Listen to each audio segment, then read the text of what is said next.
আমি দর্শকদের অনুরোধ করব দয়া করে ধৈর্য ধরে বসতে, যাতে আমরা এই অনুষ্ঠান চালিয়ে যেতে পারি। ডক্টর নায়েক বেশ কিছু গুরুতর সমস্যার কথা বলেছেন। ডক্টর নায়েক বাইবেলের আরো কিছু সমস্যার কথা বলেছেন। আমিও অস্বীকার করছি না, এগুলোর পক্ষে যুক্তি দেখাতে পারবো না।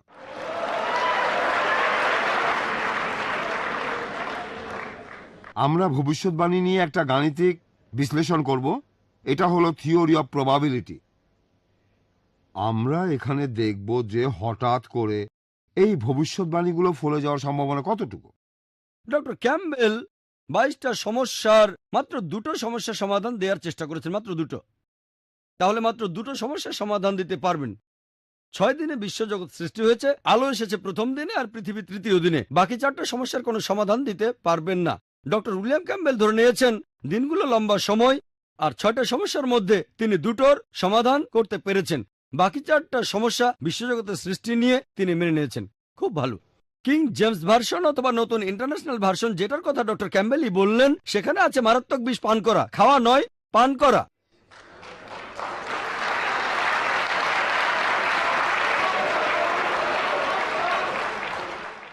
জানেন না যে এখানে অনেক ইন্ডিয়ান আছেন, তাদের অনেকে গুজরাটি জানেন, মারাঠি, এমনকি আমিও জানি। সোচে কি বুঝবেন? ডক্টর ক্যাম্বেল আমার বাকি 20টা পয়েন্টের উত্তর না দিয়ে বলা শুরু করলেন ভবিষ্যৎবাণী সম্পর্কে। এখন ভবিষ্যৎবাণীর সাথে বিজ্ঞান আর বাইবেলের সম্পর্ক কি? তবে এর পাশাপাশি বাইবেলের অনেকগুলো ভবিষ্যৎবাণী সত্যি হয়নি।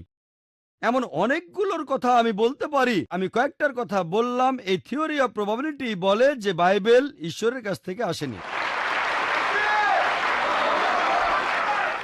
আপনি একমত হয়ে আলোচনা করেন অথবা ভিন্ন মত হয়ে যদি যুক্তি মেনে চলেন, আপনি পবিত্রকরণে এমন একটা আয়াত পাবেন না যেটা পরস্পর বিরোধী, আর একটা আয়াত পাবেন না যেটা আধুনিক বিজ্ঞানের সঙ্গে সামঞ্জস্যহীন। ডক্টর উইলিয়াম ক্যাম্বেল যদি কোরআন বুঝতে না পারেন, তার মানে এই না যে কোরআন ভুল। হ্যাঁ, আমি প্রশ্নটা করতে চাই, অথবা বলা যায় পরীক্ষাটা করতে চাই ডক্টর ক্যাম্বেলকে। আপনাকে বাইবেলের সেই ফলসিফিকেশন টেস্টটা দিতে বলছি, যেটা আছে বুক অফ মার্কের 16 নম্বর অধ্যায়ের 17 এবং 18 নম্বর অনুচ্ছেদে। আর আমাদের সবার সামনে আপনি প্রমাণ করে দেখান যে আপনি সত্যিকারের একজন খ্রিস্টান বিশ্বাসী। ডক্টর জাকির, আপনি বললেন যে কোরআন শরীফে নাকি কোথাও কোনো ভুল নেই, কিন্তু আমি 20টারও বেশি ভুল দেখতে পাচ্ছি, সেটা আরবি ব্যাকরণে। এখানে তার কয়েকটা আমি আপনাকে বলছি।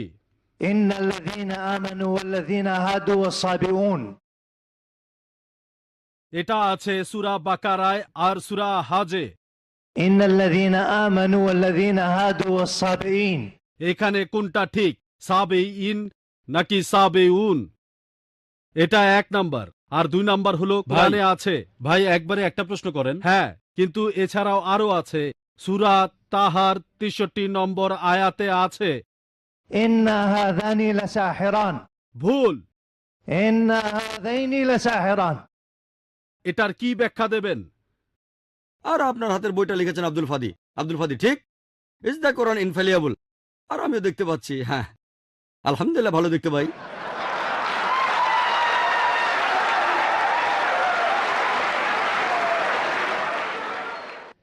আচ্ছা ডক্টর ক্যাম্বেল, আপনি যদি জেনেসিসে বিশ্বজগৎ সৃষ্টির সমস্যাটি সমাধান করতে না পারেন, তাহলে আপনার কি মনে হয় না এতেই প্রমাণ হয় যে বাইবেলের কথাগুলো অবৈজ্ঞানিক আর ঈশ্বরের কাছ থেকে আসেনি? আমি মানছি সমস্যাটি সমাধান করতে পারবো না। মুসলমানদের মতবাদ কোরআন অন্য মতবাদের চেয়ে অনেক উপরে, অর্থাৎ বিজ্ঞান। তাই আমাদের কোরআনকে বিশ্বাস করা উচিত। কোরআনই সবার উপরে। ডক্টর ক্যাম্বেল এখানে ডক্টর নায়েকের সাথে একমত যে বাইবেলে ভুল রয়েছে, এটার কোনো সমাধান নেই। তার অর্থ কি এই যে ডক্টর ক্যাম্বেল মেনে নিলেন বাইবেলে ভুল আছে, সুতরাং এটা ঈশ্বরের বাণী নয়?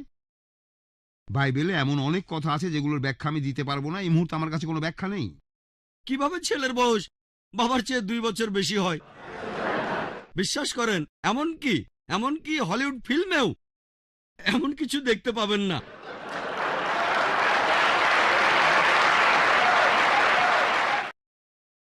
এখন ডক্টর জাকির নায়েকের লেকচারের উত্তরে কথা বলবেন ডক্টর উইলিয়াম ক্যাম্বেল।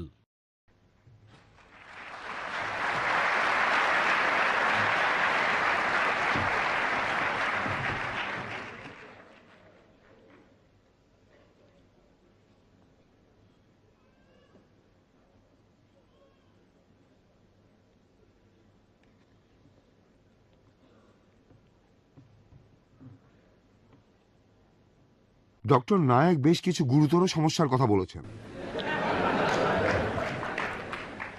আমি তার সাথে একমত নই। উনি কোরআনের আলাকা আর মুতগা সম্পর্কে যে ব্যাখ্যা দিলেন, আমার মতে এটা আসলে একটা সমস্যা। তবে সেটা ওনার কথা আর এটা আমার কথা। আপনারা শ্রোতারা এখানে বিচার করবেন কোনটা ঠিক। ডক্টর নায়েক বললেন যে তিনি এখন পর্যন্ত কোনো লোককে দেখেননি যে বাইবেলের পরীক্ষাটা দিয়েছে। আমি একজন লোকের কথা বলতে পারি, অবশ্য তিনি এখন আর বেঁচে নেই। তিনি আমার বন্ধু হ্যারি র্যাডক্লিফ। তিনি মরক্কোর দক্ষিণে একটা শহরে বাস করতেন, আর সেখানে একজন লোক হ্যারির বন্ধু ছিল। সেই লোক হ্যারিকে দাওয়াত করল ডিনারের জন্য। সেই লোক হ্যারির স্ত্রী আর ছেলেকেও দাওয়াত দিল। হ্যারি সেই দাওয়াতে যেতে রাজি হলো। এমন সময় একজন লোক হ্যারিকে জানালো যে তার খাবারে বিষ মেশানো থাকবে। তারপর তারা গেল। আপনি যে অনুচ্ছেদটা বললেন, হ্যারিও সেটা জানত।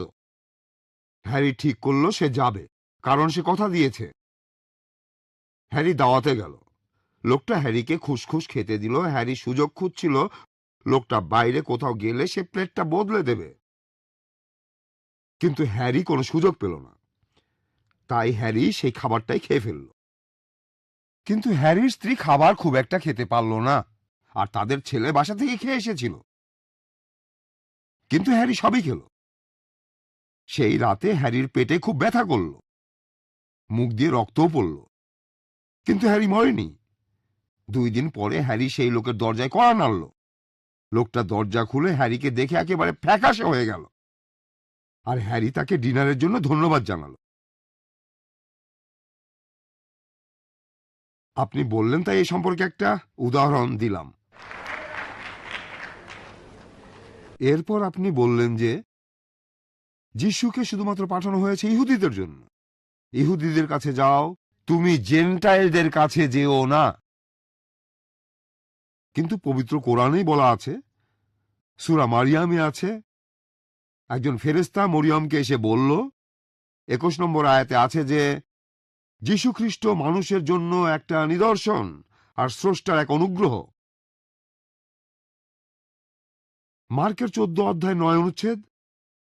একজন মহিলা এসে যিশুর পায়ে তেল মাখালো। যিশু বললেন, এখন থেকে তোমরা পৃথিবীকে যেসব সুসংবাদ দেবে তার মধ্যে এই মহিলার কাজের কথাও থাকবে। ম্যাথিউর 28 অধ্যায়ে যিশু যখন স্বর্গে যাওয়ার জন্য তৈরি হচ্ছেন, তিনি শিষ্যদের বললেন, গসপেলগুলো পৃথিবীতে ছড়িয়ে দাও। এটা পরস্পর বিরোধী কথা নয়। তিনি তার শিষ্যদের বলেছিলেন, ইহুদিদের অনুসরণ করো, কারণ ইহুদিরা অনেক আশীর্বাদ পেয়েছে। একটা গল্প আছে, বাইবেলে আছে। এটাকে গল্প না বলে আসলে বলা উচিত ইতিহাস। যিশু একটা ডুমুর গাছের কাছে আসলেন। গাছটাতে 3 বছর ধরে কোনো ফল হচ্ছিল না।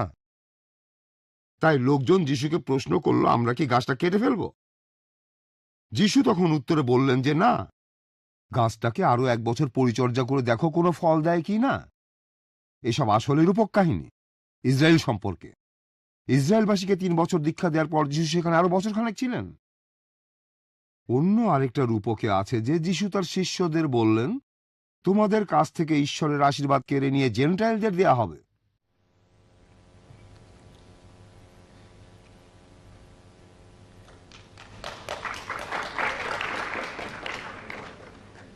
ডক্টর নায়েক সৃষ্টির 6 দিনের কথা বললেন, 24 ঘন্টার দিন।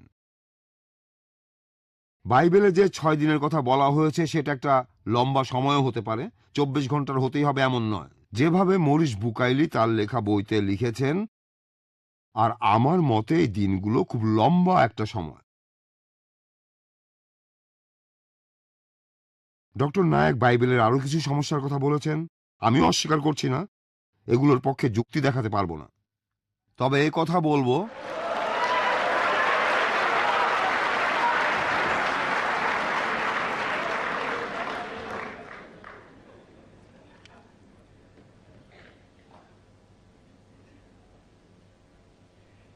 ডক্টর নায়েক এখানে দুই প্রকার পানির কথা বলেছেন, মিষ্টি পানি আর লোনা পানি।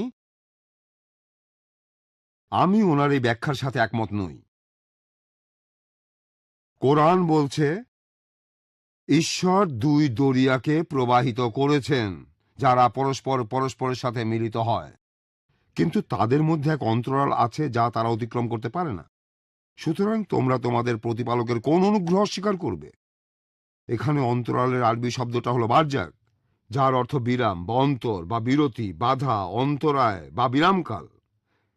এই একই কথা সূরা ফুরকানের 53 নম্বর আয়াতে আছে। তিনি দুই দরিয়াকে মিলিতভাবে প্রবাহিত করেছেন, একটি মিষ্টি সুপেয় পানি এবং অপরটি লোনা খড়, আর উভয়ের মধ্যে রেখে দিয়েছেন এক অন্তরায় যা এক অনতিক্রম্য ব্যবধান।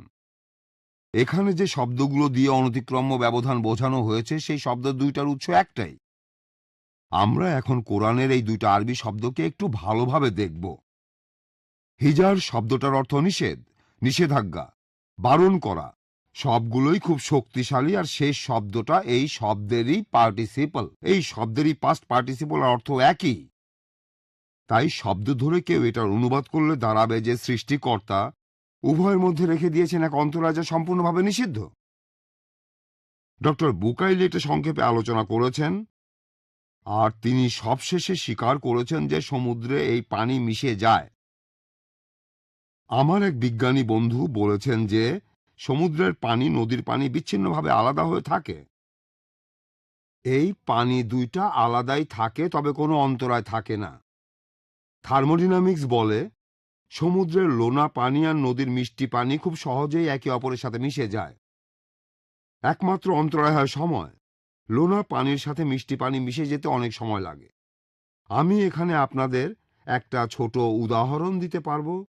আমার এক বন্ধু থাকতো তিউনিসিয়ায়, আর তার পেশা ছিল অক্টোপাস শিকার করা। একবার আমি তার সাথে বের হলাম আর নৌকা থেকে লাফ দিয়ে সাগরে সাঁতার কাটছিলাম, আর তখনই সামনে একটা ছোট খাড়ি পড়ল। সে সময় খেয়াল করলাম যে উপরের পানিটা ঠান্ডা আর নিচের পানিটা গরম।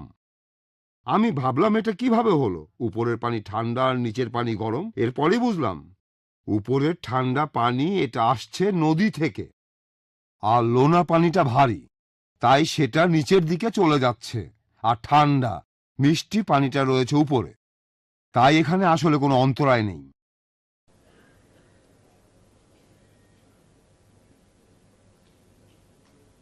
ডক্টর নায়েক ভাষা নিয়ে কথা বললেন, আর অবশ্যই আমি ইন্ডিয়ার কোনো ভাষায় কথা বলতে পারি না। সত্যি বলতে আমেরিকার রেড ইন্ডিয়ানদের ভাষাতেও কথা বলতে পারি না, তাই আমেরিকার ইন্ডিয়ার মধ্যে কোনো পার্থক্য নেই। ডক্টর নায়েক এখানে বাইবেলের যে কথার উদ্ধৃতি দিয়েছেন যে যিশুর শিষ্যদের ভাষাগুলো দেওয়া হয়েছে নিদর্শন হিসেবে, আর এখানে সেই সব ভাষার কথাই বলা হয়েছে যেগুলোর সাথে তারা পরিচিত ছিল। এখানে কোনো অপরিচিত ভাষার কথা বলা হয়নি। কেউ যদি স্পেন থেকে আসতো তাহলে একজন শিষ্য তার সাথে স্প্যানিশ ভাষায় কথা বলতো। কেউ যদি তুরস্ক থেকে আসতো তাহলে অন্য আরেকজন শিষ্য সেই লোকের সাথে কথা বলতো তুর্কি ভাষায়।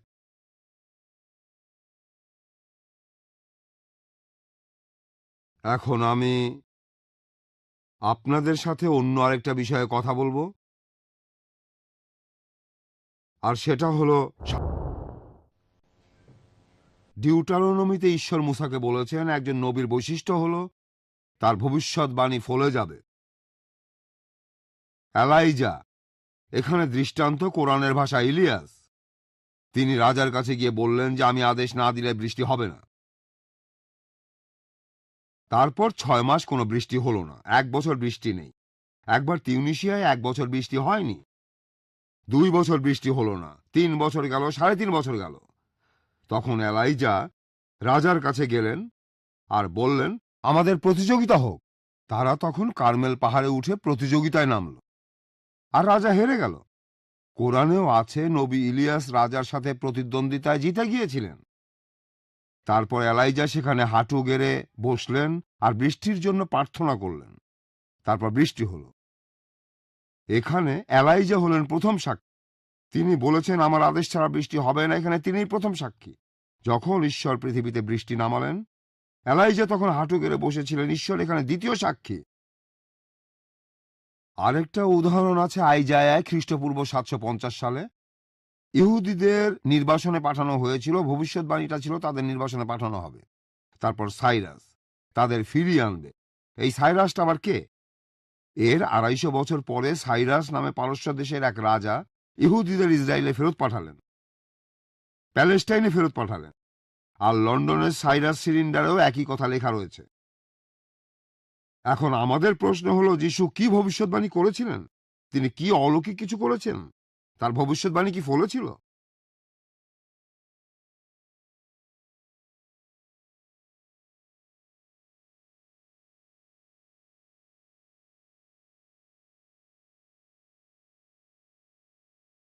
আমরা ভবিষ্যৎবাণী নিয়ে একটা গাণিতিক বিশ্লেষণ করব।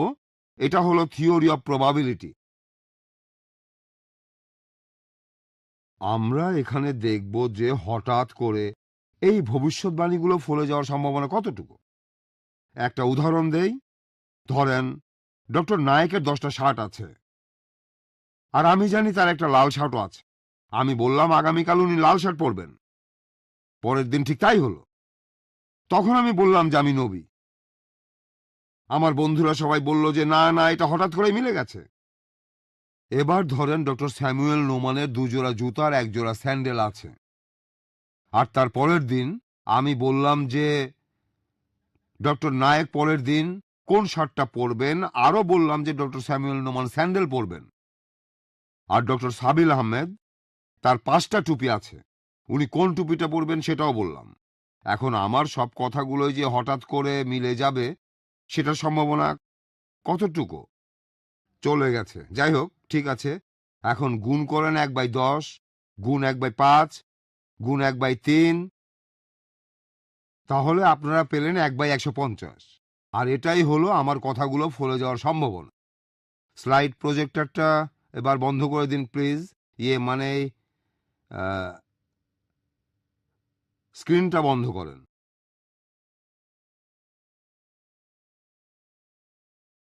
আচ্ছা, সময় চলে যাচ্ছে। আমরা 10টা ভবিষ্যৎবাণী দেখব। এখানে একটা, সেটাকে আমরা ধরবো না, কারণ সেটাই আমরা প্রমাণ করে দেখাবো। প্রথমটা হলো খ্রিস্টপূর্ব 600 সালে জেরেমিয়ায় ভবিষ্যৎবাণী করা হয়েছিল যে নবী দাউদের বংশধারা থেকেই মসীহ পৃথিবীতে আসবেন। সময় চলে এসেছে। ঈশ্বর বললেন, আর আমি দাউদের বংশধারায় এক মানুষকে পাঠাবো, একজন রাজাকে, যে দক্ষতার সাথে রাজত্ব করবে আর সবসময় ন্যায় বিচার করবে। তাকে বলা হবে প্রভু ইয়াহওয়ে, ন্যায়পরায়ণ রাজা। এটা পূরণ হয়েছে 6 মাস পরে। ঈশ্বরের নির্দেশে জিব্রাইল এলো মরিয়মের কাছে। জিব্রাইল তাকে বলল, ভয় পেও না মরিয়ম, তুমি গর্ভবতী হবে এবং একটি পুত্র সন্তান ধারণ করবে। তাকে তুমি ডাকবে যিশু বলে। সে মহান হবে আর তাকে বলা হবে ঈশ্বরের সন্তান। আর প্রভু ঈশ্বর তাকে তার পূর্বপুরুষ দাউদের সিংহাসন দেবেন, আর তাকে দেবেন সেই রাজত্ব যার শেষ নেই। তারপর জিব্রাইল তাকে বলল, তোমার নিকট পবিত্র আত্মা আসবে আর ঈশ্বরের শক্তি তোমার উপর ছায়া করবে। তাই যে সন্তানের জন্ম হবে তাকে বলা হবে পবিত্র। দাউদ এসেছিলেন একটা ছোট পরিবার থেকে, আর তিনি যখন রাজা হলেন তখন সবার মনে পড়ল যে তিনি রাজার একজন জ্ঞাতি ভাই ছিলেন। তাই আমি ধরে নিচ্ছি যে প্রতি 200 জনে একজন ইহুদি দাউদের বংশধারা থেকে এসেছে।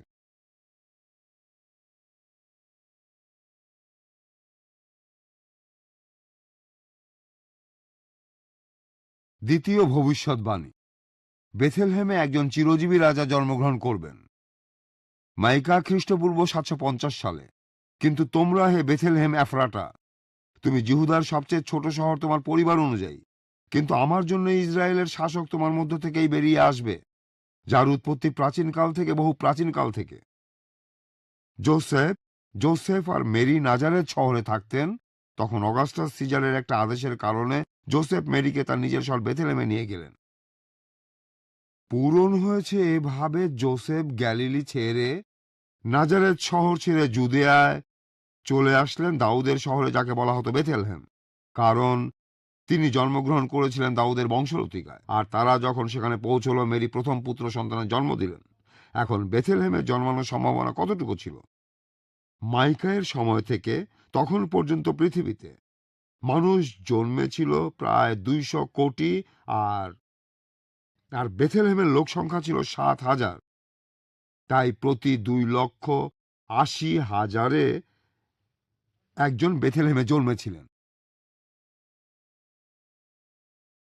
তৃতীয় ভবিষ্যৎবাণী, মসিহের রাস্তা তৈরি করার জন্য একজন দূত পাঠাবো। এটা আছে মেলাখায় 3 অধ্যায়ের 1 অনুচ্ছেদে, খ্রিস্টপূর্ব 400 সালে। দেখো, আমি আমার বার্তাবাহককে পাঠাচ্ছি, সে আমার আগে আমার জন্য পথ পরিষ্কার করবে। তোমরা যে প্রভুর অন্বেষণ করছো, তিনি হঠাৎ তার মন্দিরে আসবেন। নতুন চুক্তির বার্তাবাহক, যাকে তোমরা চাও, তিনি আসছেন। প্রভু সর্বশক্তিমান বলেন।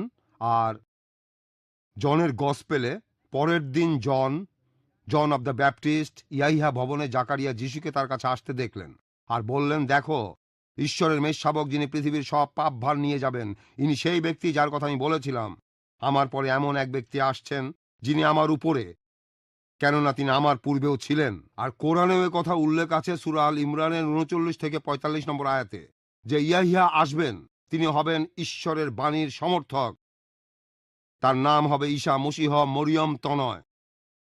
এখন কতজন নেতার আগেও একজন নেতা ছিল আমি জানি না, তবে ধরে নিচ্ছি প্রতি 1000-এ একজন নেতার আগেও আরেকজন নেতা ছিল।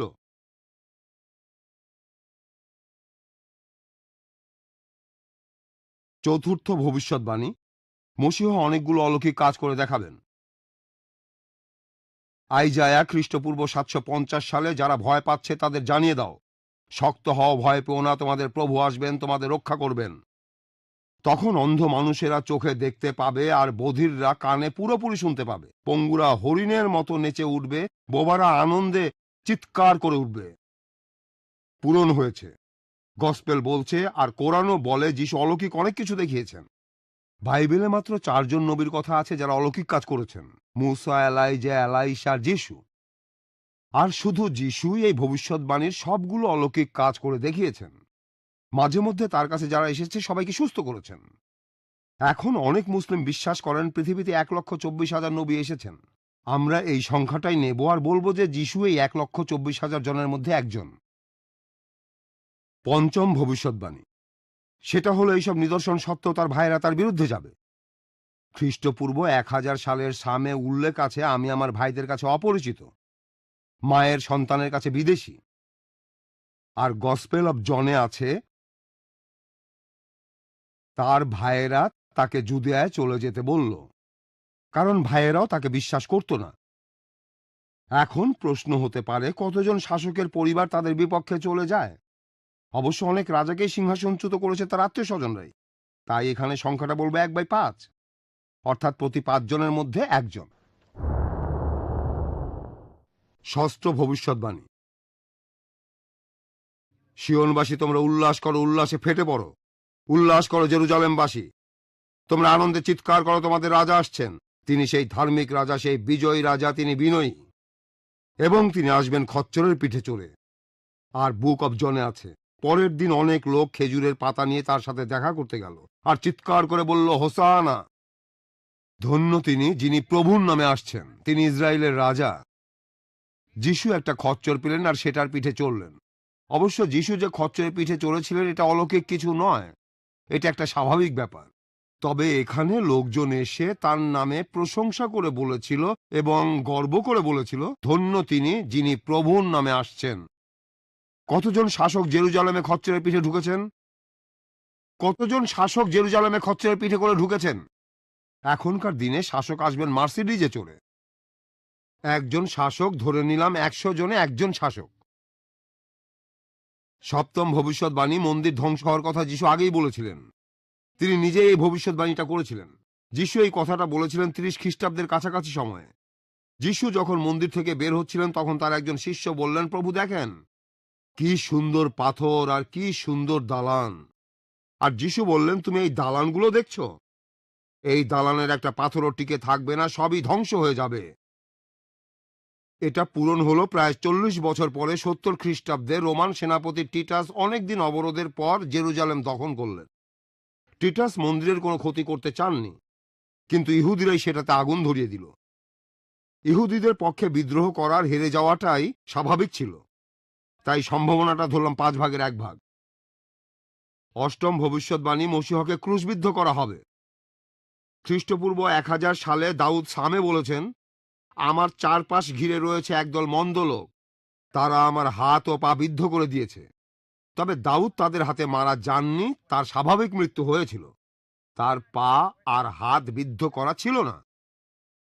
আর গসপেল অব লুকে আছে, তারা তখন মাথার খুলি নামে জায়গাটাতে আসলো, সেখানে তাকে আরো 2 জন অপরাধী সহ ক্রুশবিদ্ধ করল, একজন তার ডানে আর একজন তার বামে। এখন প্রশ্ন হলো, কতজনের মধ্যে কতজনকে ক্রুশবিদ্ধ করা হয়েছে? ধরে নিলাম প্রতি 10,000-এ একজনকে। ভবিষ্যৎবাণী 9, তার পোশাক ভাগ করে নেওয়া হবে আর আলখেল্লা নিয়ে লটারি হবে। আবার ওই ভবিষ্যৎবাণী করেছেন দাউদ, তারা আমার পোশাক ভাগ করে নিয়েছে, আমার কাপড়ের জন্য ঘুঁটি চালছে। আর বুক অব জনে 19 অধ্যায়ে উল্লেখ আছে, যিশুকে ক্রুশে দেবার পর সৈন্যরা তার পোশাক নিয়ে 4 ভাগ করে প্রত্যেক সৈন্যকে একটা অংশ দিল। তখনও তার অন্তর্বাসটা বাকি ছিল, সেটা ছিল সেলাই ছাড়া, উপর থেকে নিচে কোথাও সেলাই ছিল না। তারা বলল, এটাকে ছিল না, আমরা ঘুঁটি চেলে দেখি কে এটা পাবে। বলতে পারেন কতজন অপরাধী সেলাই ছাড়া পোশাক পরবে? আপনারা হয়তো অনেক কিছু বলতে পারেন, আমি এখানে ধরছি 100 জনে একজন।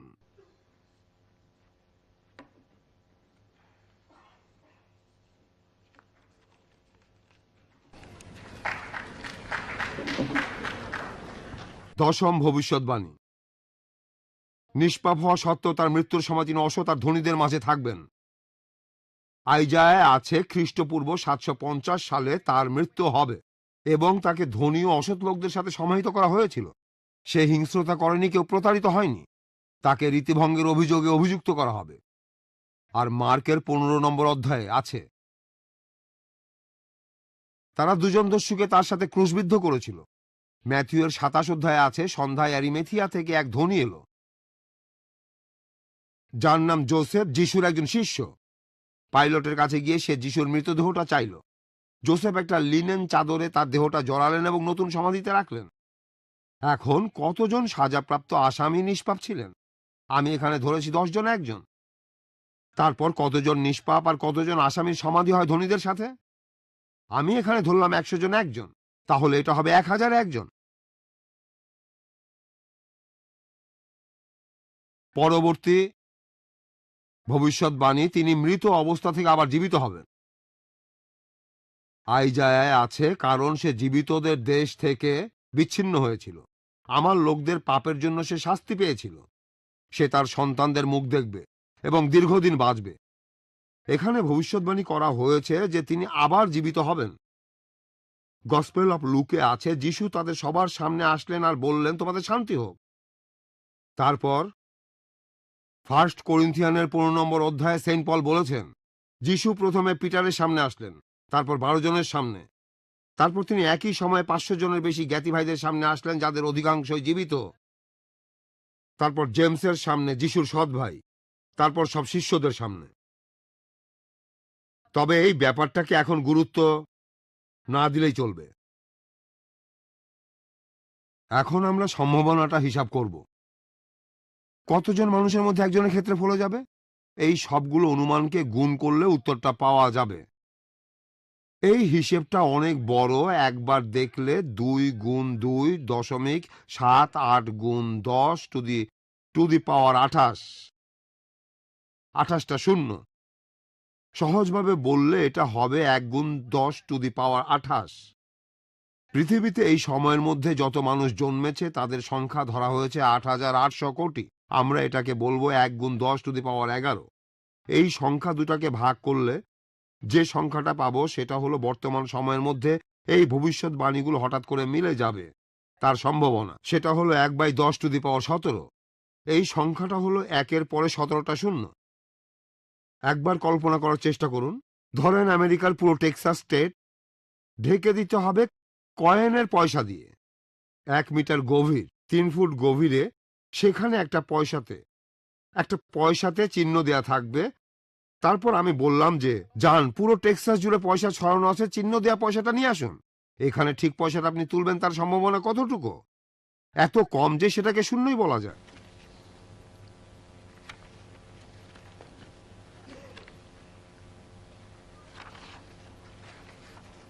এখানে একটা সমস্যা হয়েছে, 1 মিনিট।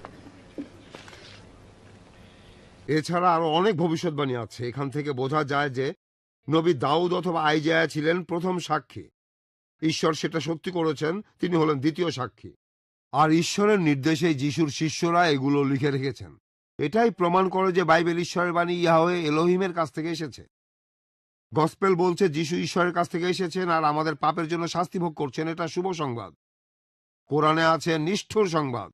সূরা নাহলের 61 নম্বর আয়াতে আছে, আল্লাহ যদি মানুষকে তাদের সীমা লঙ্ঘনের জন্য শাস্তি দিতেন তাহলে ভূপৃষ্ঠে কোনো জীবজন্তুকেই তিনি রেহাই দিতেন না। এখন সমস্যা হলো, কোরআনে স্পষ্ট বলা আছে যে আমরা যদি ভালো কাজ করিও ভালো ফল পাওয়াটা নিশ্চিত নয়। পবিত্র কোরআনে সূরা কাসাসের 67 নম্বর আয়াতে বলা হয়েছে, যে ব্যক্তি তওবা করেছিল, ঈমান এনেছিল, সৎ কাজ করেছিল, আশা করা যায় সে সাফল্য অর্জনকারীদের অন্তর্ভুক্ত হবে। এছাড়াও সূরা তাহরিমের 8 নম্বর আয়াতে আছে, হে মুমিনগণ, তোমরা আল্লাহর নিকট তওবা করো, বিশুদ্ধ তওবা। সম্ভবত তোমাদের প্রতিপালক তোমাদের মন্দ কাজগুলো মোচন করে দেবেন। সূরা তওবার 18 নম্বর আয়াতে উল্লেখ আছে, যারা আল্লাহর মসজিদের রক্ষণাবেক্ষণ করবে, যারা ঈমান আনে আল্লাহ ও আখিরাতে এবং সালাত কায়েম করে, যাকাত দেয় এবং আল্লাহ ব্যতীত অন্য কাহাকে ভয় করে না, আশা করা যায় তারাই হবে সৎ পথ প্রাপ্ত। সবশেষে এই কথাটা স্পষ্ট বলা আছে যে আল্লাহকে বিশ্বাস করবে না সে অবশ্যই দোজখে যাবে। কিন্তু যে লোকটি শেষ বিচারের দিনে বিশ্বাস করে নিজের সবকিছু আল্লাহর কাছে সমর্পণ করে, সে খুব বেশি আশা করতে পারে না। এটুকুই আশা করতে পারে যে সে আশীর্বাদ প্রাপ্তদের মধ্যে থাকতেও পারে। এটা নিষ্ঠুর সংবাদ। আর আপনারা দেখুন ডিকশনারিতে আরবি আল আসহান শব্দটার অর্থ দেখবেন যে হতে পারে, করতে পারে, সম্ভবত, হয়তো। আর অক্সফোর্ড ডিকশনারি ইংরেজি থেকে আরবিতে পারহ্যাপস শব্দটার আরবি আসহান। এটা সত্যি হতে পারে, তবে নিষ্ঠুর। আর অন্যদিকে গসপেলে আছে সুসংবাদ। যিশু বলেছেন, আমি তোমাদের সেবা নিতে আসিনি, সেবা করতে এসেছি, তোমাদের পাপের প্রায়শ্চিত্ত করতে এসেছি।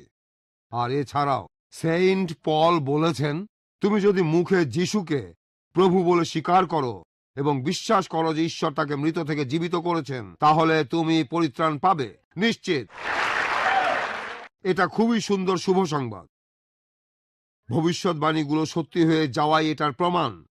যিশু মৃত থেকে জীবিত হওয়ার পর 500-এরও বেশি মানুষ তাকে দেখেছে। অনেক প্রত্নতাত্ত্বিক আবিষ্কারও বাইবেলের পক্ষে কথা বলছে। আপনাদের বলি, একটা বাইবেল জোগাড় করেন আর গসপেলগুলো পড়ে দেখেন, দেখবেন সেখানে শুধু শুভ সংবাদই আছে। ঈশ্বর সবাইকে দয়া করুন। ধন্যবাদ।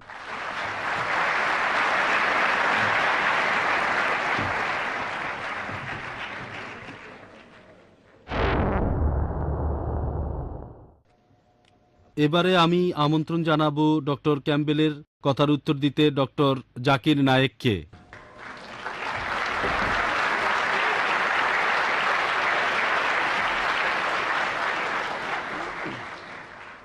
अल्हम्दुलिल्लाह वस्सलातु वस्सलाम अला रसूलिल्लाह व अला आलिहि वसहबी अजमईन अम्मा बाद अऊज़ु बिल्लाहि मिनश शैतानिर रजीम बिस्मिल्लाहिर रहमानिर रहीम अफला यतदब्बरून कुरान वलौ काना मिन इंदी गैरिल्लाह लवजदू फी इख्तिलाफन कसीरा बिस्मिल्लाहिर रहमानिर रहीम रब्बि इश्रह ली सदरी व यस्सिर ली अमरी वहलुल उक़दतम मिन लिसानी यफ़क़हू कौली। শ্রদ্ধেয় ডক্টর উইলিয়াম ক্যাম্বেল, উপস্থিত অতিথিবৃন্দ, আমার শ্রদ্ধেয় গুরুজনেরা এবং আমার প্রিয় ভাই ও বোনেরা, আমি আবারও আপনাদের সবাইকে ইসলামিক সম্ভাষণ জানাচ্ছি। আসসালামু আলাইকুম ওয়া রাহমাতুল্লাহি ওয়া বারাকাতুহু। আপনাদের সবার উপর আল্লাহর দয়া, শান্তি এবং রহমত বর্ষিত হোক। ডক্টর উইলিয়াম ক্যাম্বেল 22টা সমস্যার মাত্র দুটো সমস্যার সমাধান দেওয়ার চেষ্টা করেছেন, মাত্র দুটো।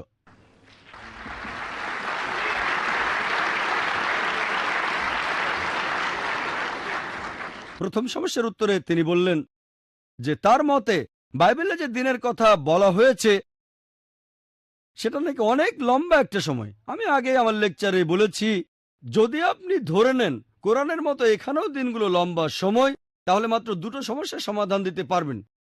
6 দিনে বিশ্বজগৎ সৃষ্টি হয়েছে, আলো এসেছে প্রথম দিনে আর পৃথিবী তৃতীয় দিনে। বাকি 4টা সমস্যার কোনো সমাধান দিতে পারবেন না। ডক্টর উইলিয়াম ক্যাম্বেল ধরে নিয়েছেন দিনগুলো লম্বা সময়, আর 6টা সমস্যার মধ্যে তিনি দুটোর সমাধান করতে পেরেছেন।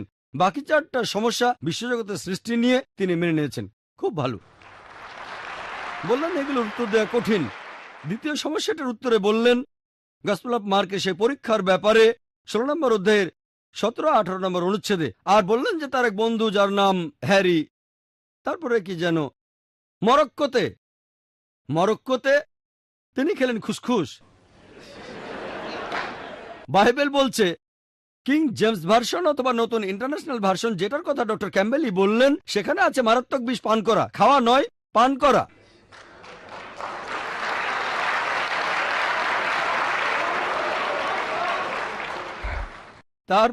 তারপরও কোনো সমস্যা নেই যদি কেউ মারাত্মক বিষ খেয়ে থাকে, সমস্যা নেই। কিন্তু চিন্তা করুন, মরক্কো তো একজন লোক। আমি জানি পৃথিবীতে 200 কোটি খ্রিস্টান আছে, কেউ পরীক্ষা দিতে আসেনি, 200 কোটি খ্রিস্টানের একজনও না। আর আমি ভেবেছিলাম ডক্টর ক্যাম্বেল সত্যিকার খ্রিস্টান বিশ্বাসী, বলেছিলাম তাকে পরীক্ষায় পাশ করার জন্য, তার বন্ধুকে না, যিনি এখন বেঁচে নেই।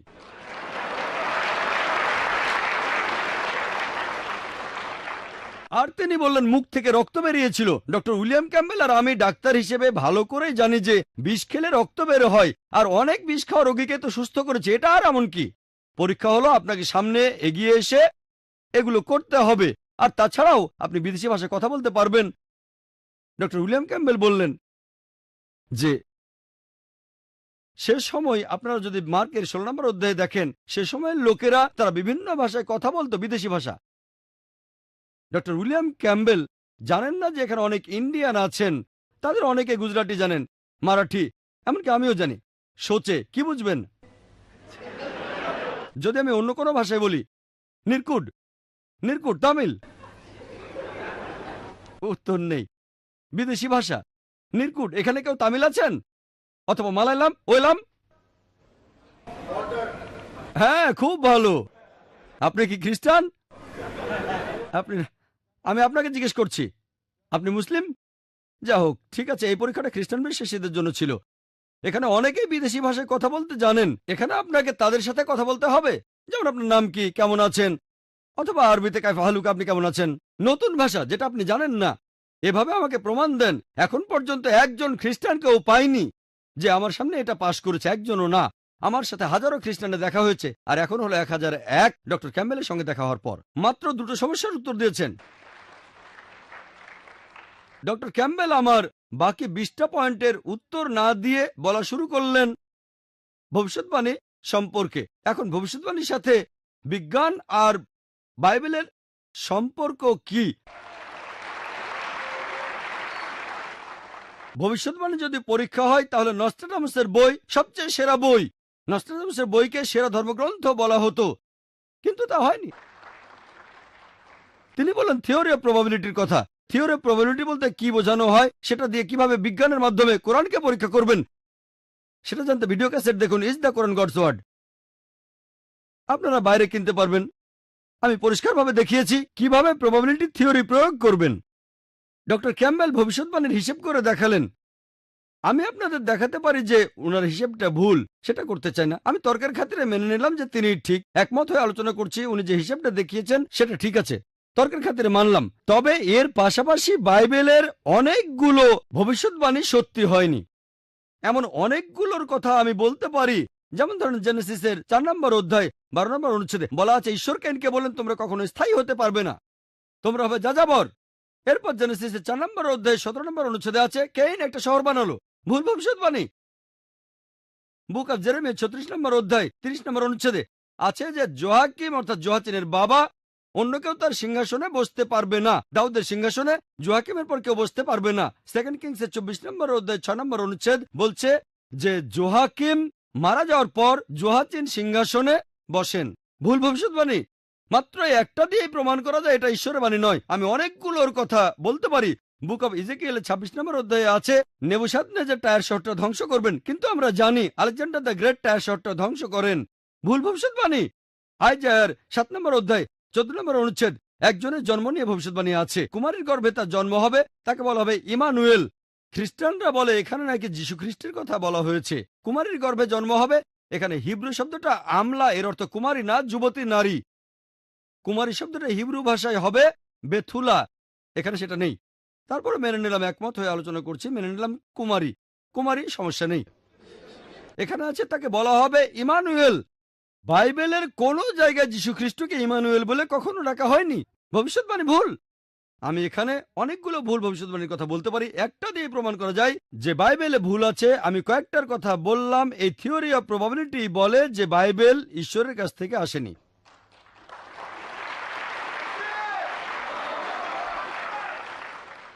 ডক্টর ক্যাম্বেল বললেন যে কোরআনের কথা অনুযায়ী এলাইজা যুদ্ধে জিতলেন আর বাইবেলের কথা অনুযায়ী এলাইজা যুদ্ধে হারলেন। সে যাই হোক, তার মানে এই না যে বাইবেল ঠিক আর কোরআন ভুল। যদি বাইবেল আর কোরআনে আলাদা কথা থাকে, আপনি ধরেই নিচ্ছেন যে বাইবেল ঈশ্বরের বাণী। যদি দুটো গ্রন্থই ভালোভাবে দেখেন, এটাও হতে পারে যে কোরআন ঠিক আর বাইবেল ভুল। আবার হতে পারে বাইবেল ঠিক কোরআন ভুল। আবার এটাও হতে পারে যে দুটোই ভুল, আবার এটাও হতে পারে দুটোই ঠিক। আমরা যদি জানতে চাই দুটোর মধ্যে কোনটা ভুল, তাহলে দেখতে হবে এই সম্পর্কে বাইরের লোক কি বলে, কোনটা ঠিক। যেহেতু বাইবেল বলছে এলাইজা হেরে গেছে আর কোরআন বলছে এলাইজা জিতে গেছে, তাই কোরআন ভুল বলছে, এটা অযৌক্তিক। আর ডক্টর ক্যাম্বেল কোরআন নিয়ে বেশ কিছু কথা বলেছেন, সময়ের অভাবে উত্তর দেইনি, আর এখন সেগুলোর উত্তর দেব। আমি এখানে আরো 6-7টা পয়েন্টের কথা বলবো যেগুলো নিয়ে আগে বলিনি। আমি ইনশাআল্লাহ সংক্ষেপে উত্তর দেব। তিনি বললেন যে কোরআনে আছে, আমার কথা অনুযায়ী আমার ভিডিওটাও দেখালেন ভাই সাব্বির আলীর কথা অনুযায়ী যে চাঁদের আলো আসলে একটা প্রতিবিম্ব। তার মতে কোরআনে এই কথা বলা হয়নি। উদ্ধৃতি দিই আবারও, পবিত্র কোরআনে সূরা ফুরকানের 61 নম্বর আয়াতে উল্লেখ করা হয়েছে যে কত মহান তিনি, যিনি নভমণ্ডলে সৃষ্টি করেছেন রাশিচক্র, সেখানে স্থাপন করেছেন প্রদীপ, সূর্য এবং চাঁদ, যার রয়েছে ধার করা আলো। মুনির, এখানে চাঁদের যে আরবি শব্দটা সেটা কামার, এর আলোকে সবসময় বলা হয়েছে মুনির বা নূর, অর্থাৎ প্রতিবিম্বিত আলো। প্রতিবিম্বিত আলো। সূর্য হলো শামস, এর আলোকে সবসময় বলা হয়েছে ওয়াহাজ দিয়া, যার অর্থ জ্বলন্ত প্রদীপ, জ্বলন্ত দ্যুতি। আমি রেফারেন্স দিতে পারি, সূরা নূরের 15 ও 16 নম্বর আয়াতে উল্লেখ করা হয়েছে, সূরা ইউনুসের 5 নম্বর আয়াতেও উল্লেখ করা হয়েছে। আর তিনি বললেন এটার অর্থ যদি প্রতিবিম্বিত আলো হয়ে থাকে, তিনি এখানে কোরআনে সূরা নূরের 35 ও 36 নম্বর আয়াতের উদ্ধৃতি দিলেন যে আল্লাহ সুবহানাহু ওয়া তাআলা হলেন নূরা সামাওয়াতি ওয়াল আরদ, তিনি আকাশমণ্ডলী ও পৃথিবীর জ্যোতি। পুরো আয়াতটা আগে পড়েন, বোঝার চেষ্টা করেন। বলা হচ্ছে আল্লাহ হলেন জ্যোতি, নূর। বলা হচ্ছে আল্লাহ হলেন আকাশমণ্ডলী ও পৃথিবীর জ্যোতি। এখানে জ্যোতি শব্দটার উপমা হলো একটা কুলঙ্গি, আর এই কুলঙ্গির মধ্যে একটা প্রদীপ। এখানে প্রদীপ শব্দটাই আছে। তাহলে আল্লাহ সুবহানাহু ওয়া তাআলা তিনি নিজেই নিজের আলো, আর তিনি আলোর প্রতিবিম্ব। যেমন ধরেন একটা হ্যালোজেন ল্যাম্প এখানে দেখতে পাচ্ছেন, এর ভেতরের ল্যাম্পটা সূর্যের মতো, তবে রিফ্লেক্টরটা চাঁদের মতো। এটা প্রতিবিম্ব তৈরি করছে। হ্যালোজেন লাইটের যে টিউব, সেটার একটা নিজস্ব আলো আছে, আর এর রিফ্লেক্টরটা সেই আলোর প্রতিবিম্ব তৈরি করছে। এখানে একসাথে দুটোই আছে। তাহলে আল্লাহ সুবহানাহু ওয়া তাআলা আলহামদুলিল্লাহ নিজের আলো থাকার পাশাপাশি পবিত্র কোরআনে বলা হয়েছে কুলঙ্গির মধ্যে প্রদীপ আছে, আর আল্লাহ সুবহানাহু ওয়া তাআলা নিজেই প্রদীপের আলো। আল্লাহ নিজেই তার প্রতিবিম্ব। ডক্টর উইলিয়াম ক্যাম্বেল বললেন যে কোরআনে আছে যে কোরআন হলো নূর, প্রতিবিম্ব তৈরি করছে। অবশ্যই কোরআন আল্লাহ সুবহানাহু ওয়া তাআলার নির্দেশনা আর আলোর প্রতিবিম্ব তৈরি করছে। বলা হয়েছে মুহাম্মদ সাল্লাল্লাহু আলাইহি ওয়াসাল্লাম হলেন সিরাজ। হ্যাঁ, তাই তো। হাদিসে আমাদের নবী আমাদের বিভিন্ন নির্দেশনা দিয়েছেন। তাই মুহাম্মদ সাল্লাল্লাহু আলাইহি ওয়াসাল্লাম তিনি নূর, এছাড়াও তিনি সিরাজ। আলহামদুলিল্লাহ, তিনি যথেষ্ট জ্ঞানী ছিলেন। আলহামদুলিল্লাহ, তিনি আল্লাহর কাছ থেকে নির্দেশনাও পেয়েছেন। আলহামদুলিল্লাহ। তাহলে যদি আপনি বলেন নূর মানে প্রতিবিম্বিত আলো আর মুনিরও প্রতিবিম্বিত আলো, তারপর আলহামদুলিল্লাহ আপনি বৈজ্ঞানিকভাবে প্রমাণ করতে পারবেন যে চাঁদের আলো তার নিজস্ব আলো নয়, এটা একটা প্রতিবিম্বিত আলো। ডক্টর উইলিয়াম ক্যাম্বেল আরও কিছু কথা বলেছেন। তিনি বলেছেন সূরা কাহাফ নিয়ে, এখানে ৮৬ নম্বর আয়াতে উল্লেখ করা হয়েছে যে জুলকারনাইন সূর্যকে অস্ত যেতে দেখল পঙ্কিল জলাশয়ে, নোংরা পানিতে। চিন্তা করেন, সূর্য ডুবছে, পঙ্কিল জলাশয়, অবৈজ্ঞানিক। এখানে যে আরবি শব্দটা আছে সেটা হলো ওয়াজদা, যার অর্থ জুলকারনাইনের কাছে মনে হয়েছিল। ডক্টর ক্যাম্বেল আরবি জানেন। ওয়াজদা অর্থ ডিকশনারিতেও দেখতে পারেন, এর অর্থ মনে হয়েছিল। এখানে আল্লাহ সুবহানাহু ওয়া তাআলা বলেছেন জুলকারনাইনের কাছে কি মনে হয়েছিল। আমি যদি বলি ক্লাসে একটা ছেলে বলেছে 2+2=5, আপনি বললেন জাকির বলেছে 2+2=5, আমি বলিনি। আমার ক্লাসে একটা ছেলে বলেছে 2+2=5, আমি ভুল বলিনি, ছেলেটা ভুল বলেছে। আপনি অনেকভাবে এই আয়াতটার ব্যাখ্যা দিতে পারেন। একটা হলো এভাবে মোহাম্মদ আসাদের ব্যাখ্যা, ওয়াজদা মানে মনে হয়েছিল, এটা মনে হয়েছিল জুলকারনাইনের কাছে। অন্য আরেকটা ব্যাখ্যা, এখানে আরবি শব্দটা হলো মাগরিব, এটা দিয়ে সময় বা স্থান দুটোই বোঝানো যায়। এখানে বলা হচ্ছে সূর্যাস্ত, এটাকে সময় বলে ধরা যায়। যদি বলি সূর্য অস্ত যাবে সন্ধ্যে 7টায়, এখানে আমি বলছি সময়। যদি বলি সূর্য অস্ত যাবে পশ্চিমে, এখানে আমি স্থানের কথা বলছি। তাহলে এখানে মাগরিব শব্দটা দিয়ে বোঝানো হয়েছে সময়। আর জুলকারনাইন সূর্যাস্তের জায়গাটাতে পৌঁছাননি, এখানে এটা সময়। তিনি সূর্যাস্তের সময় সেখানে পৌঁছালেন, সমাধান হয়ে গেল। আরো অনেকভাবে এটার সমাধান করা যায়, যদিও ডক্টর ক্যাম্বেল বলবেন যে না না না, এখানে খুব বেশি অনুমান করা হচ্ছে। এটা আসলে মনে হওয়া নয়, কোরআনে ভুল আছে। আসুন আরো ভালো করে দেখি। কোরআনে বলা হচ্ছে যে সূর্য অস্ত যাচ্ছে পঙ্কিল জলাশয়ে। এখন আমরা জানি যে যখন এই সূর্যোদয় আর সূর্যাস্তের কথা বলি, সূর্য কি আসলে ওঠে? সত্যি কথা বলতে গেলে সূর্য ওঠে না, আর সূর্য অস্ত যায় না। বিজ্ঞান আমাদের বলে সূর্য কখনো অস্ত যায় না, পৃথিবী যে ঘুরছে, এই কারণেই সূর্যোদয় আর সূর্যাস্ত হচ্ছে।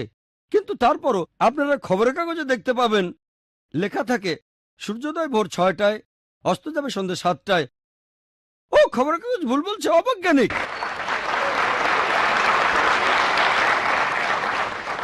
আমি যদি বলি ডিজাস্টার, একটা ডিজাস্টার হয়েছে। ডিজাস্টার মানে কোনো একটা দুর্ঘটনা বা বিপর্যয়। ডিজাস্টারের শাব্দিক অর্থ হচ্ছে মানে শয়তান নক্ষত্র। কিন্তু আমি ডিজাস্টার বললে সবাই বুঝবে একটা বিপর্যয়ের কথা বলছি, শয়তান নক্ষত্র বোঝা। ডক্টর উইলিয়াম ক্যাম্বেল আর আমি জানি যে কোনো পাগল লোককে আমরা লুনাটিক বলি, ঠিক না ভুল? অন্ততপক্ষে আমি জানি, আর আমি বিশ্বাস করি ডক্টর উইলিয়াম ক্যাম্বেল শব্দটা জানেন। যদি কাউকে লুনাটিক বলেন, সে পাগল। লুনাটিকের শাব্দিক অর্থ কি? এর অর্থ হলো চন্দ্রাহত। তবে এইভাবেই ভাষার বিবর্তন হয়েছে। একইভাবে সূর্যোদয় এই শব্দটা আমরা সবাই ব্যবহারে অভ্যস্ত, আর আল্লাহ মানব জাতিকে নির্দেশনা দিচ্ছেন, তিনি শব্দটা বলেছেন যাতে আমরা বুঝতে পারি। তাই শব্দটা হলো সূর্যাস্ত, আসলে অস্ত যাচ্ছে না আর উদয়ও হচ্ছে না।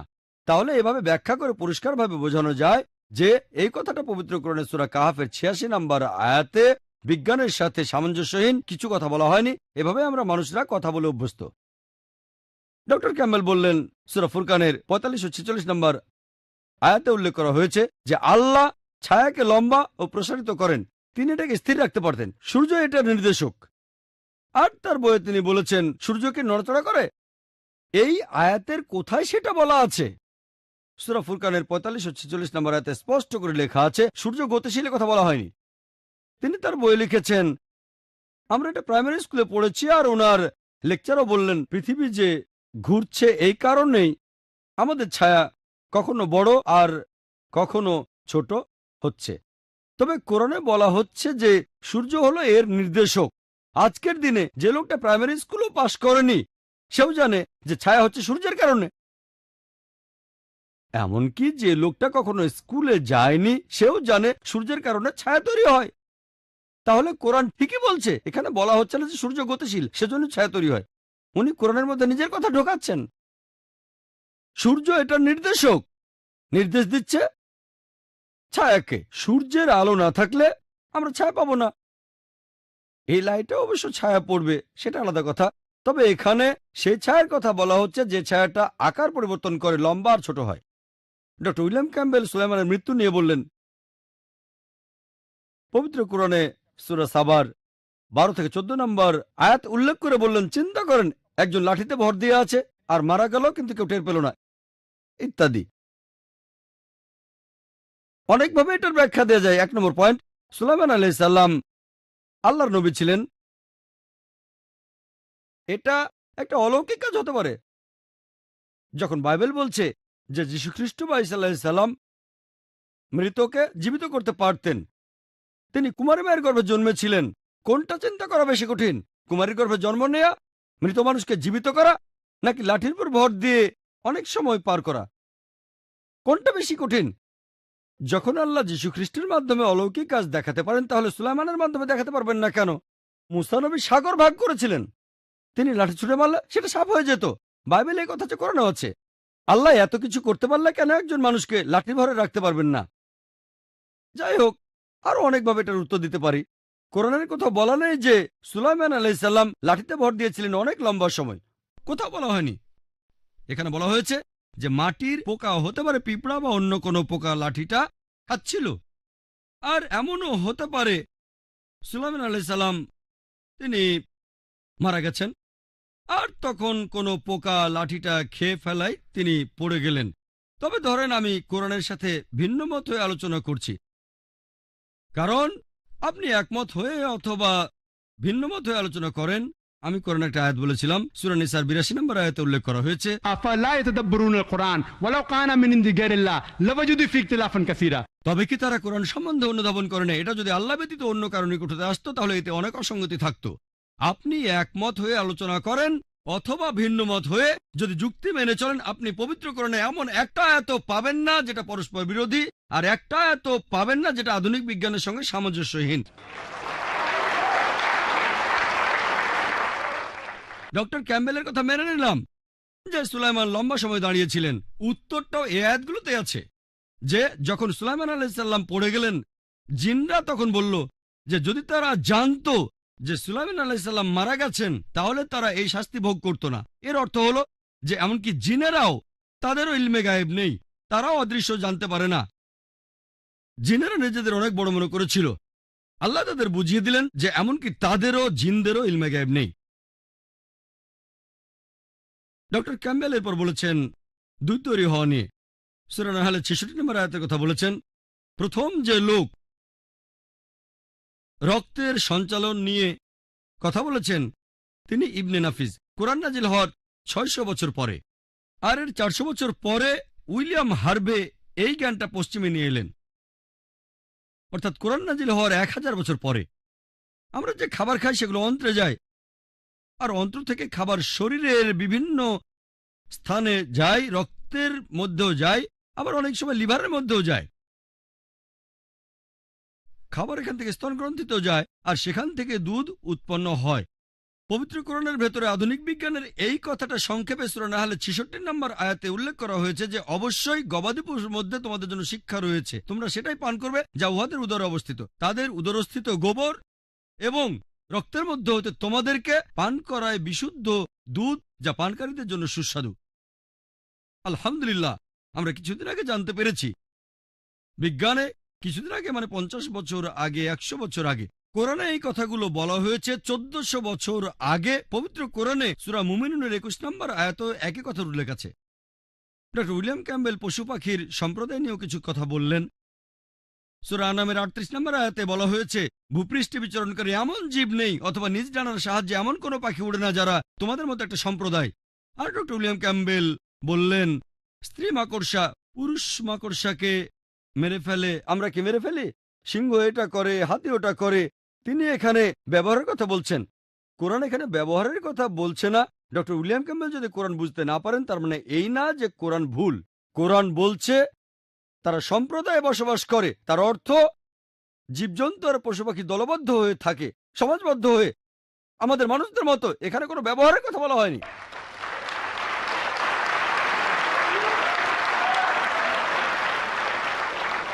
আর আজকের বিজ্ঞান বলে যে সব ধরনের পশু পাখি এছাড়াও পুরো পৃথিবীর সব জীব সম্প্রদায়ভুক্ত হয়ে বাস করে, মানুষের মতোই তারা দলবদ্ধ হয়ে বাস করে। আমার হাতে প্রজনন তত্ত্বের সবকিছু নিয়ে কথা বলার মতো সময় ছিল না। এবারে ডক্টর ক্যাম্বেলের অন্য সবগুলো পয়েন্টের উত্তর দিয়েছি, প্রজনন তত্ত্ব নিয়ে আরো বিস্তারিত বলবো। ডক্টর ক্যাম্বেল প্রজনন তত্ত্ব নিয়ে যা বলেছেন সে সম্পর্কে কিছুটা বলেছি। তিনি বললেন ভ্রূণ গঠনের স্টেজগুলো বলে গেছেন হিপোক্রেটাস আর গ্যালেন। তিনি অনেকগুলো স্লাইডও দেখিয়েছেন।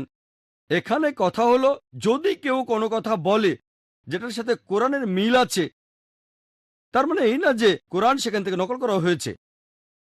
ধরেন আমি একটা কথা বললাম সেটা সঠিক, আর আগে একজন কথাটা বলেছে, তার মানে এই না যে আমি নকল করেছি। এটা হতে পারে, আবার নাও হতে পারে। কোরআনের সাথে ভিন্নমত হয়ে আলোচনা করলে হ্যাঁ নকল করা হয়েছে, ঠিক আছে, ভালো।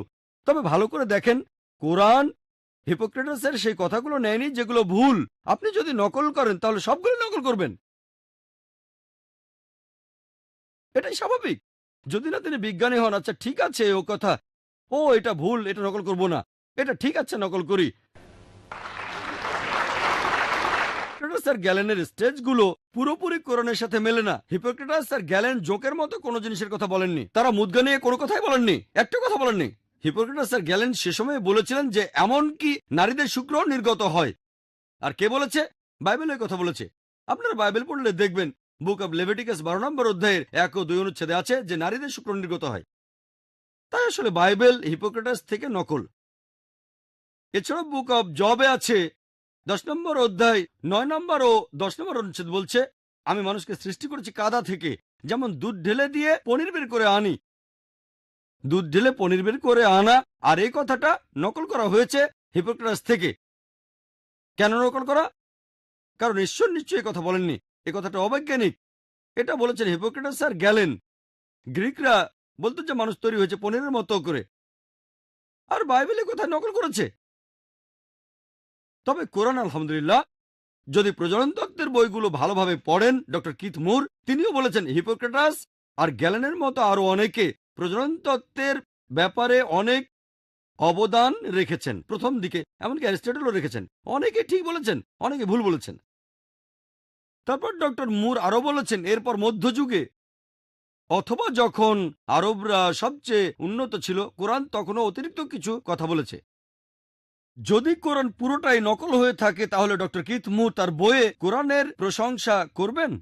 তিনি এখানে আরো প্রশংসা করেছেন অ্যারিস্টটল আর হিপোক্রেটাসকে, তবে এই কথা বলেছেন তাদের ভুল ছিল, কিন্তু কোরআনের কোনো ভুলের কথা তিনি বলেননি। এ থেকে প্রমাণিত হয় যে কোরআন গ্রিকদের কথা নকল করেনি। চাঁদের আলো সম্পর্কে বলি, এ কথাটাও নাকি গ্রিকদের থেকে নকল করা। আরো বলবেন পৃথিবী যে গোলাকার সেটাও গ্রিকদের থেকে নকল করা। আমি জানি যে পিথাগোরাস গ্রিক দার্শনিক খ্রিস্টপূর্ব 600 সালের দিকে তিনি ভাবতেন যে পৃথিবী প্রদক্ষিণ করছে। তারা ভাবতো চাঁদের আলোটা আসলে প্রতিবিম্ব। যদি নবী মোহাম্মদ নাউজুবিল্লাহ নকল করতেন তাহলে সব নকল করেননি কেন? তারা ভাবতো সূর্য স্থির থাকে, তারা ভাবতো সূর্যই বিশ্বজগতের কেন্দ্র। তাহলে মোহাম্মদ কেন ঠিক জিনিসটা নকল করলেন আর ভুল জিনিসটা ফেলে দিলেন?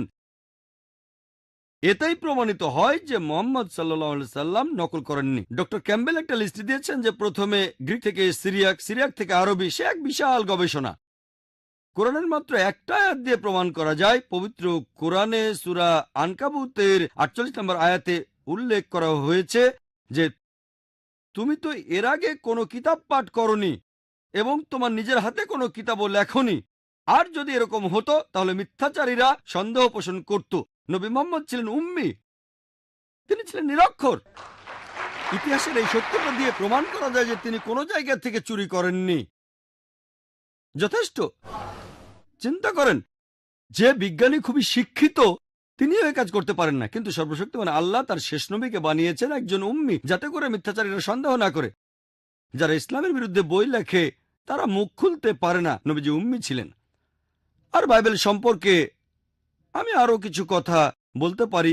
কোরআনের বিরুদ্ধে ওনার সব অভিযোগের উত্তর আমি দিয়েছি, আলহামদুলিল্লাহ একটা পয়েন্টও তিনি প্রমাণ করতে পারেননি। কোরআন বিজ্ঞানের বিরুদ্ধে যায় আর আমার দুটোর উত্তর দিয়েছেন, সমাধান হয়নি। তাই 22টা সমস্যাই এখনো আছে বাকি, যে বাইবেল আধুনিক বিজ্ঞানের সাথে সামঞ্জস্যপূর্ণ নয়। 23 নম্বর পয়েন্ট, প্রাণীবিজ্ঞানের ক্ষেত্রে এটার উল্লেখ আছে লেভিটিকাসের 11 নম্বর অধ্যায়ের 6 নম্বর অনুচ্ছেদে যে খরগোশ গরুর মতো জাবর কাটে।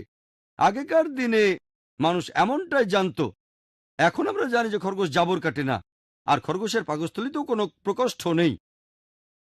এছাড়াও আছে প্রভার্বের 6 নম্বর অধ্যায়ের 7 নম্বর অনুচ্ছেদে যে পিঁপড়াদের কোনো শাসক নেই, কর্তা নেই, প্রধান নেই। এখন আমরা জানি যে পিঁপড়া একটা বুদ্ধিমান কীট, তারা ভাগাভাগি করে তাদের কাজ করে। তাদের সমাজে আছে প্রধান, আছে ফোরম্যান, আছে শ্রমিক। এমনকি একজন রানীও আছে, একজন শাসকও আছে। তাই বাইবেল এখানে অবৈজ্ঞানিক। এছাড়াও উল্লেখ আছে জেনেসিসের 3 নম্বর অধ্যায়ের 14 নম্বর অনুচ্ছেদে, আইজার 60 নম্বর অধ্যায়ের 25 নম্বর অনুচ্ছেদে যে সাপ ধুলো খায়। প্রাণীবিদ্যার কোনো বই বলে না যে সাপ ধুলো খায়। বুক অফ লেভিটিকাসের 11 অধ্যায়ের 20 অনুচ্ছেদে আছে, যেসব প্রাণীকে তোমরা ঘৃণা করবে, 4 পায়ের পাখি, এদেরকে ঘৃণা করতে হবে। কিছু বিশেষজ্ঞ বলেন হিব্রু উপশব্দের সঠিক অনুবাদ পাখি নয়, কিং জেমস ভার্সনে এটা কীটপতঙ্গ যারা উড়তে পারে, আর নতুন ইন্টারন্যাশনাল ভার্সনে যে প্রাণীটা উড়তে পারে। তবে এখানে বলা আছে সেই সব কীটপতঙ্গ যাদের 4টি পা আছে তাদের তোমরা ঘৃণা করো, এদেরকে পরিহার করো। আমি ডক্টর উইলিয়াম ক্যাম্বেলকে প্রশ্ন করব, কোন কীটের 4টা পা? এমনকি যে ছেলেটা প্রাইমারি স্কুল পাশ করেছে সেও জানে কীটপতঙ্গের 6টা পা। পৃথিবীতে এমন কোনো পাখি নেই, এমন কোনো উড়ন্ত প্রাণী নেই, এমন কোনো প্রাণী নেই যার 4টা পা আছে। এছাড়াও বাইবেলে কাল্পনিক কিছু প্রাণীর কথা, রূপকথার কিছু প্রাণীর কথা উল্লেখ আছে যেন বাস্তবে সেগুলো আছে। যেমন ধরেন ইউনিকর্ন, এটার উল্লেখ আছে বুক অব আইজায় 34 নম্বর অধ্যায়ের 7 নম্বর অনুচ্ছেদে।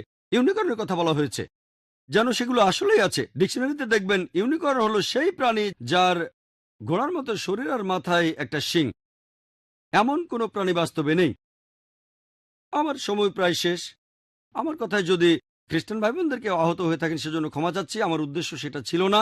আমি শুধু ডক্টর উইলিয়াম ক্যাম্বেলের বইটার উত্তর দিতে চেয়েছিলাম যে কোরআন আধুনিক বিজ্ঞানের সাথে সামঞ্জস্যপূর্ণ, আর বাইবেল মেনে নিচ্ছে এখানে কিছু অংশ ঈশ্বরের কথা, পুরোপুরি ঈশ্বরের কথা নয়। এটা আসমানি কিতাব নয়। লেকচার শেষ করার আগে আমি পবিত্র কোরআনের সূরা ইসরার 81 নম্বর আয়াতের উদ্ধৃতি দিচ্ছি।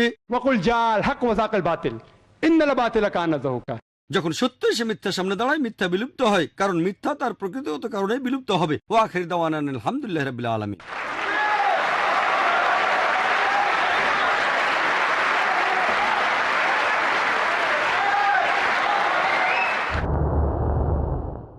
ধন্যবাদ ডক্টর ক্যাম্বেল এবং ডক্টর জাকির নায়েক, আপনাদের বক্তৃতার জন্য খুবই চমৎকার বলেছেন।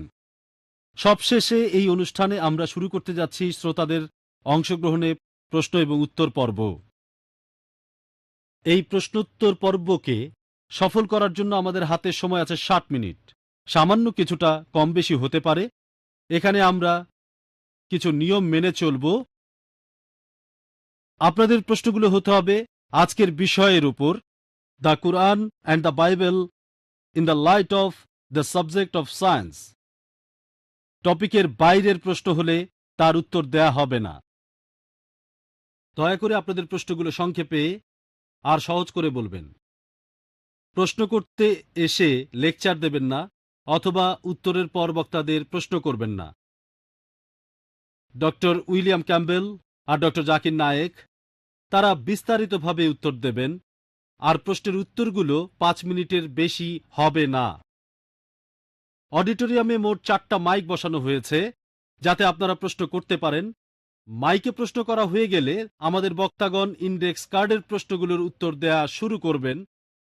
আপনারা দয়া করে প্রশ্ন করার আগে দাঁড়িয়ে আপনাদের নাম এবং পেশা বলে নেবেন। আপনারা একবারে মাত্র একটা প্রশ্ন করতে পারবেন। একটা প্রশ্ন ডক্টর ক্যাম্বেলের কাছে এবং পরের প্রশ্ন ডক্টর নায়েকের কাছে। তাহলে এখন প্রথম প্রশ্ন আমার বাম পাশের মাইকের কাছে ডক্টর উইলিয়াম ক্যাম্বেলের উদ্দেশ্যে। আমি ডক্টর ক্যাম্বেলকে প্রশ্ন করতে চাই যে বুক অব জেনেসিসে নূহ নবীর সময়কার সেই মহাপ্লাবনের কথা বলা হয়েছে। এখানে বলা আছে যে বন্যার পানি পুরো পৃথিবীকে ঢেকে ফেলেছিল, যাবতীয় সৃষ্টি আর সব পাহাড় পর্বতই পানিতে ডুবে গিয়েছিল। আরও আছে যে পৃথিবীর সবচেয়ে উঁচু পাহাড়টা ডুবে গিয়েছিল, আর সেটা ছিল 15 কিউবিট। আরবিতে সেটা হলো 15 ফিট, অর্থাৎ কদম। কিন্তু বিজ্ঞান আমাদের বলে যে পৃথিবীর সবচেয়ে উঁচু পাহাড়টা 15 ফিট নয়, পাহাড় আসলে তার চেয়ে অনেক উঁচু। আসলে জেনেসিসে একথা কেন বলা হয়েছে যে বন্যার পানিতে সব ডুবে গিয়েছিল, সব পাহাড় ডুবে গিয়েছিল, আর সবচেয়ে উঁচুটা 15 ফিট। আপনার প্রশ্নের জন্য ধন্যবাদ। আমার ধারণাই উচ্চতাটা হলো পাহাড়ের উপরের উচ্চতা। যদি সবচেয়ে উঁচু পাহাড়টা 3000 মিটার উঁচু হয়ে থাকে তাহলে বন্যার পানি তার 15 ফিট উঁচুতে ছিল। কিন্তু সেখানে তো যাই হোক, ভাই, দয়া করে বক্তা উত্তর দেওয়ার সময় কোনো প্রশ্ন মাঝখানে করবেন না প্লিজ। আপনি আপনার প্রশ্নটা করে থেমে যান তারপর বক্তাকে ওনার মতো করে প্রশ্নের উত্তরটা দিতে দেন। ধন্যবাদ। আর আপনারাও দেখতে পাবেন যে পবিত্র কোরআনেও একই ধরনের কথা বলা হয়েছে, যে সূরা হুদের ৪২ নম্বর আয়াতে বলা আছে যে পর্বত প্রমাণ তরঙ্গের মধ্যে সেই নৌকাটি তাদের নিয়ে বয়ে চলল। আর তারপর কোরআনে আরেক জায়গায় নবীদের একটা তালিকা দেয়া আছে। নূহের আগে কোনো নবী আসেননি, আর তাই অবশ্য আমরা জানি আদমও নবী হতে পারেন, তবে নূহের নামটাও তালিকায় আছে। আর আমার ধারণা কোরআনেও একই কথা বলা হয়েছে যে পুরো পৃথিবী ডুবে গিয়েছিল। হ্যাঁ ভাই, ডক্টর জাকির নায়েকের উদ্দেশ্যে প্রশ্ন। আচ্ছা, আপনি বললেন যে আল্লাহ আলোকে প্রতিবিম্বিত করে আর তিনি হলেন নূর। আমি এটা ঠিক বুঝতে পারিনি। ভাই প্রশ্ন করেছে যে আল্লাহ এবং নূর নিয়ে। ডক্টর উইলিয়াম ক্যাম্বেলের কথার উত্তরে আমার ব্যাখ্যাটা সে বুঝতে পারেনি। পবিত্র কোরআনে সূরা নূরের ৩৫ নম্বর আয়াতে উল্লেখ করা হয়েছে যে আল্লাহ হলেন নূর আস সামাওয়াতি ওয়াল আরদ, তিনি আকাশমণ্ডলী আর পৃথিবীর জ্যোতি, তিনি হলেন আলো। পবিত্র কোরআনের এই জ্যোতি শব্দের অর্থ প্রতিবিম্বিত আলো, ধার করা আলো। আর ভাই প্রশ্ন করেছে আল্লাহরও কি ধার করা আলো আছে কিনা। এই আয়াতের বাকি অংশটা পড়লে উত্তরটা পাওয়া যাবে। বলা আছে তার জ্যোতি যেন দীপাধার, যার মধ্যে আছে একটি প্রদীপ, প্রদীপে নিজস্ব আলো থাকে। এর অর্থ আল্লাহর নিজেরই আলো রয়েছে আর তিনি নিজেই নিজের আলো হয়ে প্রতিবিম্বিত হচ্ছেন। আল্লাহ সুবহানাহু ওয়া তাআলা নিজের আলোকে আবার নিজেই প্রতিবিম্বিত করছেন। যেমন হ্যালোজেন বাল্ব আপনারা দেখতে পাচ্ছেন, এর মধ্যে একটা টিউব আছে। এই ল্যাম্পটাকে আপনারা বলতে পারেন সিরাজ, ওয়াহাজ বা দিয়া, আর এর রিফ্লেক্টরটা হলো মুনির অথবা নূর, ধার করা আলো, প্রতিবিম্বিত আলো। আরেকটা কথা, এখানে যে আলোর কথা বলা হচ্ছে এটা আসলে সত্যিকারের কোনো আলো নয়, এটা আল্লাহ সুবহানাহু ওয়া তাআলার আধ্যাত্মিক আলো। এটাই উত্তর, আশা করি আপনারা সবাই বুঝতে পেরেছেন। আর সময় যেহেতু আর একটু আছে তাই অন্য প্রসঙ্গে বলি। ডক্টর উইলিয়াম ক্যাম্বেল নূহ আলাইহিস সালাম সম্পর্কে বললেন, আমি এখানে বাইবেল সম্পর্কে আলোচনা করব একমত হয়ে আর কোরআনের সাথে ভিন্ন মত হয়ে। আর তারপর জানি আলহামদুলিল্লাহ কোরআন এই পরীক্ষায় পাশ করবে। আর যদি ডক্টর উইলিয়াম ক্যাম্বেলের কথা মেনে নিই, ধরেন মেনে নিলাম যে উনি ঠিক, যে বন্যার পানি ছিল পাহাড়ের ১৫ ফিট উপরে, কিন্তু বুক অব জেনেসিস বলছে ৭ নম্বর অধ্যায়ের ১৯-২০ অনুচ্ছেদে আছে যে পুরো পৃথিবী বন্যার পানিতে ডুবে গিয়েছিল। আর এরপরে প্রত্নতাত্ত্বিক নিদর্শনগুলো থেকে জানতে পারি নূহ আলাইহিস সালামের সময়টাকে বিজ্ঞানীরা হিসেব করে বের করেছেন। এই সময়টা খ্রিস্টপূর্ব ২২ শতক থেকে ২১ শতকের মধ্যে। আজকের প্রত্নতাত্ত্বিক নিদর্শনগুলো থেকে জানতে পারি যে ব্যাবিলনের ৩য় রাজবংশের সম্রাটরা আর মিশরের একাদশ রাজবংশের ফারাওরা খ্রিস্টপূর্ব ২২ শতক আর ২১ শতক রাজত্ব করেছে, আর সেখানে কোনো বন্যা হয়নি, মহাপ্লাবন হয়নি। আজকের প্রত্নতাত্ত্বিক নিদর্শন বলে যে এটা অসম্ভব। খ্রিস্টপূর্ব ২২ শতক থেকে ২১ শতকের মহাপ্লাবনে পুরো পৃথিবী ডুবে গিয়েছিল। কোরআন এখানে কি বলছে? কোরআন কি বলছে? ১ নম্বর পয়েন্ট, কোরআনে কোনো সময়ের উল্লেখ নেই। এটা কি খ্রিস্টপূর্ব ২১ শতক নাকি ৫০ শতক, এমন কোনো উল্লেখ নেই। ২ নম্বর পয়েন্ট, কোরআনে কোথাও বলা হয়নি যে পৃথিবী পানিতে ডুবে গিয়েছিল। এখানে বলা হয়েছে নূহ আলাইহিস সালাম আর তার কওমের লোকজনের কথা, তার গোত্রের কথা। হতে পারে অল্প কিছু লোকজন অথবা অনেকগুলো লোকজন। প্রত্নতাত্ত্বিক নিদর্শন আমাদের বলে, আর প্রত্নতাত্ত্বিকরাও বলেন যে তাদের কোনো আপত্তি নেই, এটা হতে পারে যে পৃথিবী কিছু অংশ পানিতে ডুবে গিয়েছিল, কিন্তু পুরো পৃথিবী এটা অসম্ভব। তাই আলহামদুলিল্লাহ কোরআনের কথার সাথে প্রত্নতাত্ত্বিক নিদর্শনের যথেষ্ট মিল রয়েছে, কিন্তু বাইবেলের নেই। এছাড়াও বাইবেলে আছে জেনেসিসের ৬ নম্বর অধ্যায় ১৫ ও ১৬ নম্বর অনুচ্ছেদে। এখানে সৃষ্টিকর্তা নূহ আলাইহিস সালামকে বলেছেন তুমি একটা নৌকা বানাও। নৌকার মাপটাও দেওয়া আছে, ৩০০ কিউবিট লম্বা, ৫০ কিউবিট চওড়া আর ৩০ কিউবিট উঁচু। ১ কিউবিট মানে ১.৫ ফুট। ভাই এটা ভুল বলেছিলেন, এটা হলো ১.৫ ফুট। আর নতুন ইন্টারন্যাশনাল ভার্সনে ৪৫০ ফুট লম্বা, ৭৫ ফিট চওড়া আর আনুমানিক ৪৫ ফিট উঁচু। উচ্চতা হলো ৩০ কিউবিট। নৌকাটার ঘনত্ব হিসেব করে বের করেছি, এই ঘনত্বটা প্রায় ১৫ লক্ষ কিউবিক ফিট, আর আয়তন হলো ৩৩,৭৫০ স্কোয়ার ফিট। আর বাইবেল বলছে নৌকায় ৩ তলা ছিল, ১ তলা, ২ তলা, ৩ তলা। তাহলে ৩ দিয়ে গুণ করলে পাবেন ১,০১,২৫০ স্কোয়ার ফিট। এটা হলো আয়তন। চিন্তা করেন, পৃথিবীর প্রত্যেকটা প্রাণীর এক জোড়া করে সেই নৌকায় উঠেছিল যেটার আয়তন ১,০১,২৫০ স্কোয়ার ফিট। চিন্তা করেন, এটা কি সম্ভব? পৃথিবীতে লক্ষ লক্ষ প্রাণী আছে। যদি বলি এই অডিটোরিয়ামে আজকে 10 লক্ষ মানুষ আছে, বিশ্বাস করবেন? আমার মনে আছে গত বছরের কথা, কেরালাতে একটা লেকচার দিয়েছিলাম, সেখানে 10 লক্ষ লোক এসেছিল। সেটাই ছিল আমার সবচেয়ে বড় সমাবেশ, আলহামদুলিল্লাহ।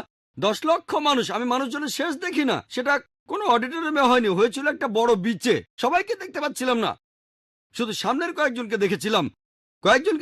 সেখানে 10 লক্ষ মানুষ ছিল।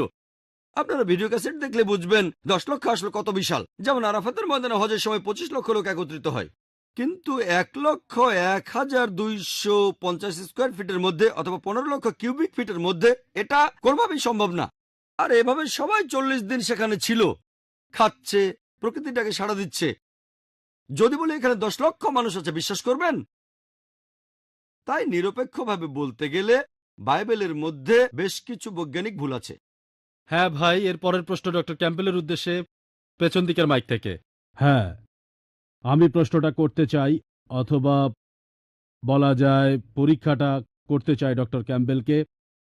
আপনাকে বাইবেলের সেই ফলসিফিকেশন টেস্টটা দিতে বলছি, যেটা আছে বুক অফ মার্কের 16 নম্বর অধ্যায়ের 17 এবং 18 নম্বর অনুচ্ছেদে।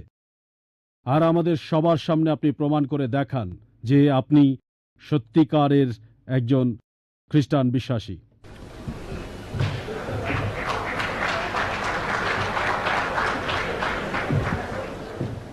আমি এখানে ডক্টর নায়েকের ব্যাখ্যার সাথে একমত নই। ঈশ্বর যীশুখ্রিস্টকে পরীক্ষায় ফেলা হয়েছে। সেখানে শয়তান বলছে যে তুমি ঈশ্বরের পুত্র হলে মন্দিরের উপর থেকে লাফ দাও, আর যিশু বললেন যে তোমার আপন প্রভু ঈশ্বরকে পরীক্ষা করো না। এখন আমি যদি আপনার কথা মেনে নিয়ে বলি যে হ্যাঁ, আমি এখানে একটা অলৌকিক কাজ করে দেখাবো, সেটা ঈশ্বরকে পরীক্ষা করা হবে। আমার বন্ধু হ্যারি র্যাডক্লিফ, সে কথা দিয়েছিল দাওয়াতে যাবে, তাই সে কথা রাখার জন্য দাওয়াতে গিয়েছিল আর ঈশ্বরের কাছে নিজেকে সঁপে দিয়েছিল। এটা আলাদা পরিস্থিতি, আমি ঈশ্বরকে পরীক্ষা করব না।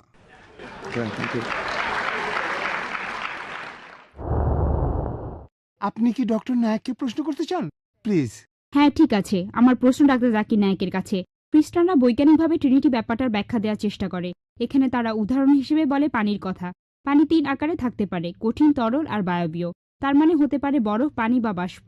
একইভাবে একজন ঈশ্বর হলেন 3 জন মিলে একজন, অর্থাৎ পিতা, পুত্র ও পবিত্র আত্মা। এই ব্যাখ্যাটা কি বৈজ্ঞানিকভাবে সঠিক? আপনার উত্তরটা দেওয়ার আগে আমি একটা কথা বলে নেই। আমরা ঈশ্বরকে পরীক্ষা করব না, ঈশ্বরকে পরীক্ষায় ফেলবো না। এখানে ঈশ্বরকে পরীক্ষা করছি না, পরীক্ষা করতে চাচ্ছি মানুষকে। আমরা ঈশ্বরকে পরীক্ষা করব না, তবে আপনাকে পরীক্ষা করছি। ঈশ্বর কথা দিয়েছেন যে কোনো বিশ্বাসী যদি বিষ পান করে সে তাহলে মরবে না, সে বিদেশি ভাষায় কথা বলতে পারবে। ঈশ্বরকে পরীক্ষা করছি না, ঈশ্বর ঠিক বলেছেন। তিনি নিশ্চিত করবেন যাতে বিশ্বাসীরা কথা বলতে পারে। আমরা পরীক্ষা করছি আপনি বিশ্বাসী কিনা। এবারে প্রশ্নে আসি। বোন বললেন যে অনেক খ্রিস্টানই বলেন যে বৈজ্ঞানিকভাবে তারা ট্রিনিটির ধারণা প্রমাণ করতে পারবে। যেমন ধরেন, পানি 3 অবস্থায় থাকে, কঠিন, তরল আর বায়বীয়, অর্থাৎ বরফ, পানি আর বাষ্প। একইভাবে ঈশ্বর থাকেন 3 অবস্থায়, পিতা, পুত্র, পবিত্র আত্মা। এর উত্তরে কি বলবো? আর এটা কি বিজ্ঞানসম্মত? বৈজ্ঞানিকভাবে আমি মেনে নিচ্ছি যে পানি 3 অবস্থায় থাকে, কঠিন, তরল, বায়বীয়, বরফ, পানি আর বাষ্প। কিন্তু বৈজ্ঞানিকভাবে এটাও জানি যে পানির উপাদান সবসময় একই থাকে, H2O, হাইড্রোজেনের 2টো আর অক্সিজেনের 1টা পরমাণু থাকে। উপাদানের পরিবর্তন হয় না, পানির উপাদান একই থাকে, শুধু আকৃতির পরিবর্তন হয়। কোনো সমস্যা নেই। এখন আমরা ট্রিনিটির ধারণা দেখব। ট্রিনিটির ধারণা, পিতা, পুত্র, পবিত্র আত্মা। এখানে বদলাচ্ছে আকার। আচ্ছা, তর্কের খাতিরে মেনে নিলাম, উপাদানটা কি বদলাচ্ছে? ঈশ্বর আর পবিত্র আত্মা রক্তমাংসের নয়, আর মানুষ তৈরি হয় রক্তমাংস দিয়ে। উপাদান এক নয়। মানুষের খাওয়ার দরকার হয়, ঈশ্বরের কখনো কিছু খাওয়ার দরকার নেই, তারা এক উপাদানের নয়। আর যীশুখ্রিস্ট এই কথাটার প্রমাণ দিয়েছেন নিজেই। গসপেল অফ লুক 24 নম্বর অধ্যায়ের অনুচ্ছেদ 36 থেকে 39-এ যিশু বলেছেন যে আমার হাত পা দেখো, আমাকে স্পর্শ করে দেখো, কারণ আত্মার অস্থি মাংসের শরীর থাকে না। তিনি বলেছেন আমাকে স্পর্শ করে দেখো, আমার হাত পা দেখো, আত্মার অস্থি মাংসের শরীর থাকে না। যিশু হাত বাড়িয়ে দিলেন, শিষ্যরা দেখলো, তার আনন্দে উৎফুল্ল হলো। তিনি তাদের বললেন তোমাদের কাছে কি খাওয়ার মতো কিছু আছে? তারা তাকে ভাজা মাছ আর মধু এনে খেতে দিল। যিশু খেলেন কি প্রমাণ করতে? তিনি ঈশ্বর। এই জন্য যে তিনি ঈশ্বর না, খাবার খেলেন। অস্থিমাংসের শরীর। আত্মার অস্থিমাংসের শরীর থাকে না। এটাই প্রমাণ হয় যে পিতা, পুত্র আর পবিত্র আত্মার উপাদানগুলো এক নয়। পিতা, যীশুখ্রিস্ট আর পবিত্র আত্মা সব মিলিয়ে সৃষ্টিকর্তা। আর ট্রিনিটির এই মতবাদ, এই ট্রিনিটির শব্দটা বাইবেলের কোনো জায়গায় খুঁজে পাবেন না। ট্রিনিটি শব্দটা বাইবেলে নেই, কিন্তু কোরআনের শব্দটা আছে। পবিত্র কোরআনের সূরা নিসার 171 নম্বর আয়াতে উল্লেখ করা হয়েছে, ওয়ালা তাকুলু সালাসা তোমরা ট্রিনিটি বলো না, ইনতাও খায়র লাকুম। এটাই তোমাদের জন্য কল্যাণকর। এছাড়াও পবিত্র কোরআনের সূরা মাইদা 73 নম্বর আয়াতে উল্লেখ করা হয়েছে, লাকাদ কাফারাল্লাযিনা ক্বালু ইন্নাল্লাহু সালিসু সালাসা। তারা কুফরি করছে, ধর্মের অবমাননা করছে, যারা বলে যে আল্লাহ তো তিনের মধ্যে একজন, তিন স্রষ্টার একজন। আর ঈসা আলাইহিস সালাম কখনোই বলেননি যে তিনি ঈশ্বর। ট্রিনিটির এই মতবাদ বাইবেলের কোথাও নেই। একমাত্র যে অনুচ্ছেদটা ট্রিনিটির কাছাকাছি আসতে পারে সেটা হচ্ছে ফার্স্ট এপিস্টল অফ জনের 5 নম্বর অধ্যায়ের 7 অনুচ্ছেদ। এখানে বলা আছে স্বর্গের মালিক হলেন তিনজন, পিতা, পুত্র এবং পবিত্র আত্মা, আর এই তিনজন একই। কিন্তু যদি নতুন রিভাইজড ভার্সনটা দেখেন, যেটা সংশোধন করেছেন 32 জন বিশেষজ্ঞ, খ্রিস্টান বিশেষজ্ঞ, উঁচু পর্যায়ের ধর্মীয় নেতা, যাদের পেছনে রয়েছে 50টা খ্রিস্টান ডিনোমিনেশন, তারা বলেছেন বাইবেলের এই অনুচ্ছেদ ফার্স্ট এপিস্টল অফ জন 5 নম্বর অধ্যায় 7 নম্বর অনুচ্ছেদটা অন্যায়ভাবে ঢোকানো হয়েছে। এটা বানোয়াট, আষাঢ়ে গল্প, এটা বাইবেল থেকে বাদ দেওয়া হয়েছে। যীশু খ্রিস্ট কখনোই নিজেকে ঈশ্বর বলে দাবি করেননি। গোটা বাইবেল স্পষ্ট করে বলে এমন একটা অনুচ্ছেদ পাবেন না যেখানে যীশু খ্রিস্ট নিজের মুখে বলেছেন যে আমি ঈশ্বর, আমার উপাসনা করো। আপনি যদি বাইবেল পড়েন তাহলে দেখবেন গসপেল অফ জনের 14 নম্বর অধ্যায়ের 28 অনুচ্ছেদে বলা আছে আমার পিতা আমার চেয়ে মহান। গসপেল অফ জনের 10 নম্বর অধ্যায়ের 29 অনুচ্ছেদ বলছে আমার পিতা সবার চেয়ে মহান। গসপেল অফ ম্যাথিউ 12 নম্বর অধ্যায়ের 28 অনুচ্ছেদে আছে আমি ঈশ্বরের আত্মার সাহায্যে শয়তানকে তাড়িয়ে দিই। গসপেল অফ লুক 11 নম্বর অধ্যায় 20 নম্বর অনুচ্ছেদ আমি ঈশ্বরের আঙ্গুলের সাহায্যে শয়তানকে তাড়িয়ে দিই। গসপেল অফ জন 5 নম্বর অধ্যায় 30 নম্বর অনুচ্ছেদ আমি নিজের থেকে কিছু করতে পারি না।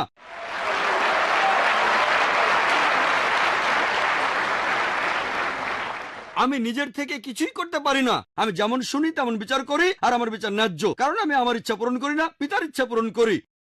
যে নিজের ইচ্ছা পূরণ না করে ঈশ্বরের ইচ্ছা পূরণ করে সে তো একজন মুসলিম। মুসলিম অর্থ যে মানুষ আল্লাহর কাছে নিজের ইচ্ছাকে সমর্পণ করে। যীশু খ্রিস্ট এখানে নিজেই বলেছেন আমার ইচ্ছা নয়, ঈশ্বরের ইচ্ছা পূরণ করি। তিনি ছিলেন মুসলিম, আর তিনি আলহামদুলিল্লাহ আল্লাহ তাআলার একজন প্রেরিত রাসূল। আমরা মানি, বিশ্বাস করি তিনি অলৌকিকভাবে জন্মেছিলেন, কোন পুরুষের ঔরসজাত ছিলেন না। বিশ্বাস করি তিনি ঈশ্বরের নির্দেশে মৃত মানুষকে জীবিত করেছেন। আমরা মানি তিনি ঈশ্বরের নির্দেশে অন্ধ আর পঙ্গু মানুষকে সুস্থ করেছেন। আমরা যীশু খ্রিস্টকে সম্মান করি, তিনি ঈশ্বরের একজন প্রেরিত রাসূল, কিন্তু তিনি ঈশ্বর নন। আর ট্রিনিটি নামের কোনো কিছুর অংশও তিনি নন। ট্রিনিটি বলে কিছু নেই।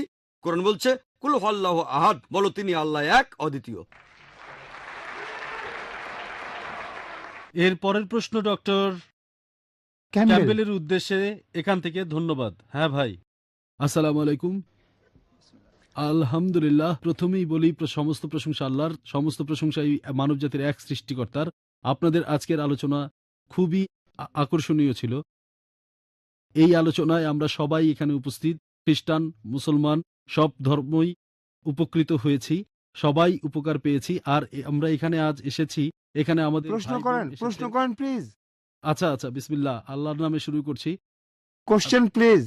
আচ্ছা, আজকে এই আলোচনা অনুষ্ঠানে আমরা যে এসেছি এতে সবাই উপকার হয়েছে। আর আমি ডক্টর ক্যাম্বেলকে প্রশ্ন করছি, তার পাশাপাশি তার সঙ্গীদেরকেও প্রশ্ন করছি, আজকের এই আলোচনায় আপনাদের কোনো পরিবর্তন কি এসেছে? আপনার চোখ কি এতে খুলেছে? বা অন্তত পক্ষে ইসলাম ধর্ম সম্পর্কে আপনার মনে কি কোনো আগ্রহ তৈরি হয়েছে?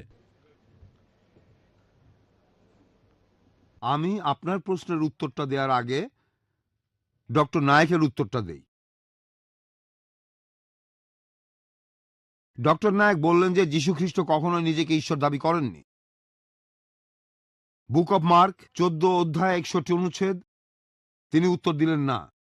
তারপর প্রধান পুরোহিত আবার প্রশ্ন করল, যিশুকে জিজ্ঞাসা করল, তুমি কি খ্রিস্ট, তার সন্তান যিনি পরমধন্য? অন্য কথায় তুমি কি ঈশ্বরের পুত্র খ্রিস্ট? আর যিশু বললেন, হ্যাঁ আমি। তিনি বলেছেন যে তিনি ঈশ্বরের পুত্র, তিনি বলেছেন যে তিনি ঈশ্বর। আর এই কথা বাইবেলেও পরিষ্কার বলা আছে। আমি বুঝতে পারছি ডক্টর নায়েক তার সুবিধা মতো অনুচ্ছেদের উদ্ধৃতি দিচ্ছেন, সবগুলোর কথা বলছেন না। উনি আরো বলেছেন যিশু শুধু মানুষই ছিলেন, কিন্তু যিশু এটাও বলেছেন যে তিনি আর তার পিতা একই। বলা হয়েছে আদিতে বাক্য ছিলেন এবং বাক্য ঈশ্বরের সাথে ছিলেন এবং বাক্য ছিলেন ঈশ্বর, আর ঈশ্বরই আমাদের মাঝে রক্ত মাংসের শরীর নিয়ে এসেছেন। যিশুর ব্যাপটিজমের সময় ঈশ্বর বললেন যে এই হলো আমার সুপ্রিয় পুত্র। যিশু সেখানেই ছিলেন, আর পবিত্র আত্মা নেমে এলো, পিতা, পুত্র আর পবিত্র আত্মা। এই ব্যাপারটা কোনোভাবে আমাদের মাথা থেকে গজায়নি। এই কথাটাই আমি বলতে চেয়েছিলাম। আর এখানে একজন বন্ধু প্রশ্ন করলেন, আমরা আজ অনেক কিছু শিখেছি, আর আমরা অনেক কিছু শিখেছি, আমি সবসময় শিখতেই চাই। এখানে আমি বলবো যে যীশু খ্রিস্টের পুনরুত্থানের সময় 500 জনেরও বেশি লোক সেটা সাক্ষী ছিল। যিশুর উপরই আমার বেশি ভরসা, আর মোহাম্মদ এসেছে আরো 600 বছর পরে, সাক্ষী মাত্র একজন। ধন্যবাদ। এবারে প্রশ্ন ডক্টর জাকিরের কাছে। হ্যাঁ বোন। ডক্টর ক্যাম্বেল প্রথমে কোরআন সম্পর্কে বেশ কিছু ভুল অভিযোগ আনলেন, বিশ্বজগৎ সম্পর্কে কোরআনের কথাগুলো, আর আপনিও তার দেয়া যুক্তিগুলো খণ্ডন করলেন। তবে আমি যেটা জানতে চাচ্ছি, বাইবেলে পৃথিবীর আকার আর অন্যান্য বিষয়ে কি বলা হয়েছে? বোন প্রশ্ন করলেন যে বাইবেলে পৃথিবীর আকার সম্পর্কে কি বলা হয়েছে, সেটা আমি সময়ের অভাবে বলতে পারিনি, আর সময়ের অভাবে এখানে অনেক কিছু হয়তো বলতে পারবো না। যাই হোক, বোন জানতে চেয়েছেন বাইবেলে পৃথিবীর আকার সম্পর্কে কি বলা হয়েছে। আর আপনি দেখবেন বাইবেলের গসপেল অফ ম্যাথিউ 4 নম্বর অধ্যায়ের 8 নম্বর অনুচ্ছেদে বলা আছে, ডক্টর ক্যাম্বেল শয়তানের সাথে যিশুর কথাবার্তা নিয়ে অনুচ্ছেদটা বলেছিলেন। শয়তান তাকে নিয়ে গেল, যীশু খ্রিস্টকে নিয়ে গেল খুব উঁচু একটা পাহাড়ের চূড়ায়, আর যিশুকে পৃথিবীর সবগুলো রাজ্যে এবং সেগুলোর সৌন্দর্য দেখালো। গসপেল অফ লুক 4 নম্বর অধ্যায়ের 5 নম্বর অনুচ্ছেদে শয়তান তাকে নিয়ে গেল উঁচু পাহাড়ে আর পৃথিবীর সবগুলো রাজ্যের প্রতাপ দেখালো। এখন যদি পৃথিবীর সবচেয়ে উঁচু পাহাড়ে ওঠেন, পৃথিবীর সবচেয়ে উঁচু পর্বত শৃঙ্গ মাউন্ট এভারেস্ট, আর ধরেন আপনার চোখের দৃষ্টি খুবই প্রখর এবং আপনি সেখান থেকে 1000 মাইল দূরেও দেখতে পান, তারপরেও আপনি পৃথিবীর সবগুলো রাজত্ব কোনোভাবেই দেখতে পাবেন না, কারণ আমরা জানি যে আমাদের পৃথিবী গোলাকার। আর আপনি সে রাজ্যগুলো দেখবেন না যেগুলো পৃথিবীর অন্য প্রান্তে রয়েছে। শুধুমাত্র তখনই দেখতে পারতেন যদি পৃথিবী সমতল হতো। পবিত্র বাইবেলে এমন বিবরণ দেওয়া আছে যে পৃথিবী সমতল। আবারও একই কথা আছে বাইবেলে বুক অব ড্যানিয়েল 4 নম্বর অধ্যায়ের 10-11 অনুচ্ছেদে বলা আছে, একটা গাছ লম্বা হয়ে আকাশে পৌঁছে গেল, আর গাছটা যখন আকাশের সীমা ছাড়িয়ে গেল, গাছটা এত বড় হলো যে পৃথিবীর প্রত্যেক প্রান্তের মানুষই গাছটা তখন দেখতে পেত। এটা তখনই সম্ভব হতো যদি পৃথিবী সমতল হতো। গাছটা অনেক লম্বা ছিল, আর পৃথিবী সমতল হলে এটা সম্ভব হতো। আজকে আমরা সবাই জানি যে পৃথিবী আসলে বর্তুলাকার, আর আপনি কোনোভাবেই গাছটা দেখতে পাবেন না, সেটা যত লম্বাই হোক না কেন, যদি আপনি বর্তুলাকার এই পৃথিবীর উল্টো পাশে থাকেন।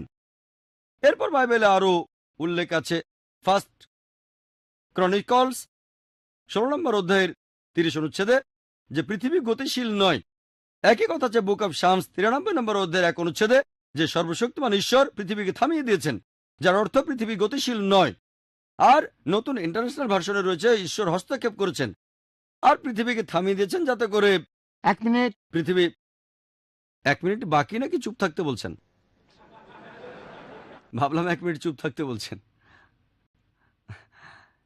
ডক্টর উইলিয়াম ক্যাম্বেল বললেন, যীশু খ্রিস্ট বাইবেলের অনেক জায়গায় উল্লেখ করেছেন যে তিনি ঈশ্বর। আপনারা আমার ভিডিও ক্যাসেট দেখতে পারেন, concept of God in major religions, সব রেফারেন্স সহ আমি উত্তর দিচ্ছি। সেখানে উনি শুধু উদ্ধৃতি দিয়েছেন, আমি রেফারেন্সটাও বলছি।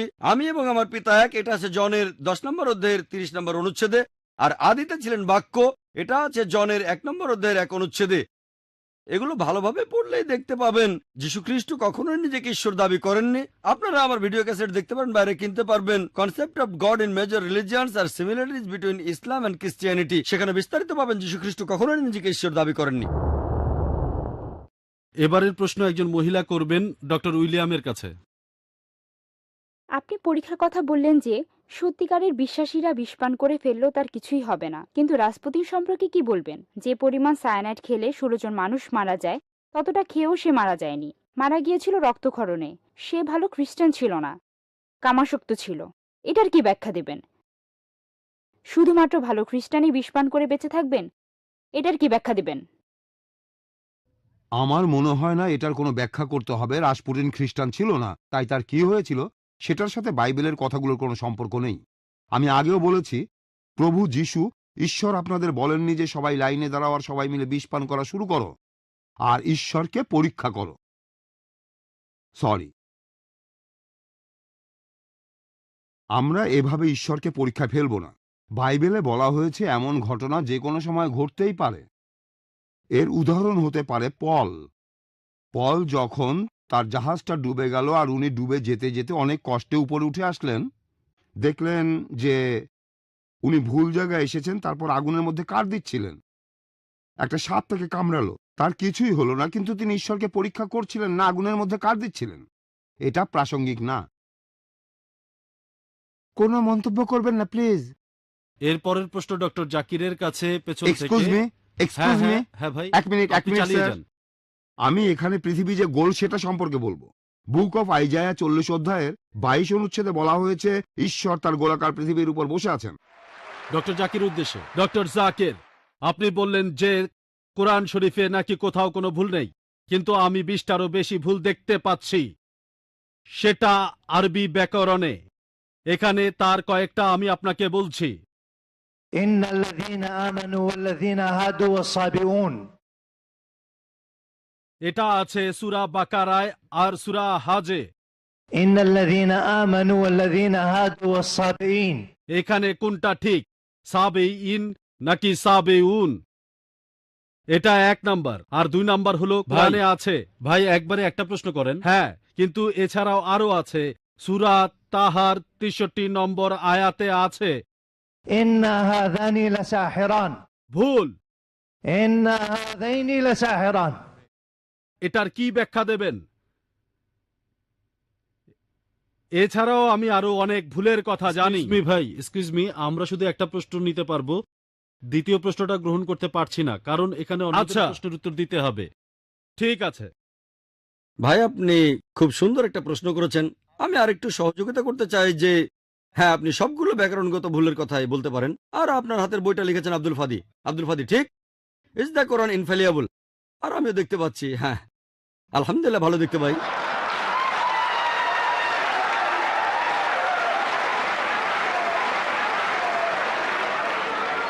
আমি এই 20টা ভুলের সবগুলোর উত্তর দেব, কারণ আমি বইটা পড়েছি। আমি সবগুলোর উত্তর দেব ইনশাল্লাহ, ইনশাল্লাহ। 1 নম্বর পয়েন্ট ভাই, 1 নম্বর পয়েন্ট। এখানে 1 নম্বর পয়েন্টটা যে আরবির সব ব্যাকরণ এসেছে কোরআন থেকেই। কোরআন হলো সর্বোচ্চ আরবি বই, যে বইটাতে সবচেয়ে উঁচু মানের সাহিত্য আছে। আরবি ভাষার সব ব্যাকরণ এসেছে কোরআন থেকেই। কোরআন হলো ব্যাকরণের মূল গ্রন্থ, আর কোরআন যেহেতু ব্যাকরণের মূল গ্রন্থ এবং সব ব্যাকরণ এসেছে কোরআন থেকেই, কোরআনে কোনো ভুল থাকতে পারে না। 1 নম্বর পয়েন্ট। 2 নম্বর পয়েন্ট, 2 নম্বর পয়েন্ট, 2 নম্বর পয়েন্ট। ব্যাপারটা এরকম যে একটা রুলার নিলেন, সেই রুলারের গায়ে দাগ কাটা আছে, তারপর বললেন যে মাপটা ভুল হয়েছে। এটা বেশ অযৌক্তিক। 2 নম্বর পয়েন্ট, আরবে আলাদা আলাদা বিভিন্ন গোত্র আছে। আপনি তো আরবি জানেন, ডক্টর উইলিয়াম ক্যাম্বেলও আমার সঙ্গে একমত হবেন যে আরবের গোত্রগুলোর মধ্যে ব্যাকরণ মাঝে মধ্যে বদলে যায়। কিছু কিছু আরবীয় গোত্রে যে শব্দটা স্ত্রীবাচক, অন্য আরেকটা গোত্রে সেই শব্দটা হয়তো পুরুষবাচক। একই শব্দ, তবে গোত্র ভেদে বদল হতে থাকে। এমনকি শব্দের লিঙ্গ বদলে যায়।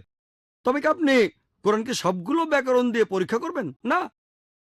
আর এছাড়াও কোরআনের ভাষা এত উঁচু মানের যে এর কাছাকাছি কোনো সাহিত্য নেই। আর কোরআনের বিরুদ্ধে অনেক বই লেখা হয়েছে, ইন্টারনেটে গেলে দেখবেন 12টা ব্যাকরণের ভুল, 21টা ব্যাকরণের ভুল, আব্দুল ফাদি 20টা ব্যাকরণের ভুল। আপনার কি মনে হয় খ্রিস্টানরা এই ভুলগুলো বের করেছে? কারা এই ভুল বের করেছে জানেন? কারা? মুসলিমরাই। মুসলিম পণ্ডিতরা, যেমন জামাকশারি, তারাই করেছেন। কোরআনের ব্যাকরণ এত উঁচু মানের যে কোরআনের ভাষা মাঝে মধ্যে প্রচলিত আরবির বিরুদ্ধে যায়।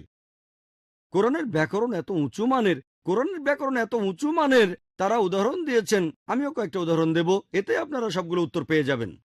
তারা উদাহরণ দিয়েছে, পবিত্র কোরআনেই লেখা আছে যে লূত আলাইহিস সালামের গোত্রের লোকজন সকল রাসূলকে অস্বীকার করেছিল। বলা আছে সব নবীকে অস্বীকার করেছিল।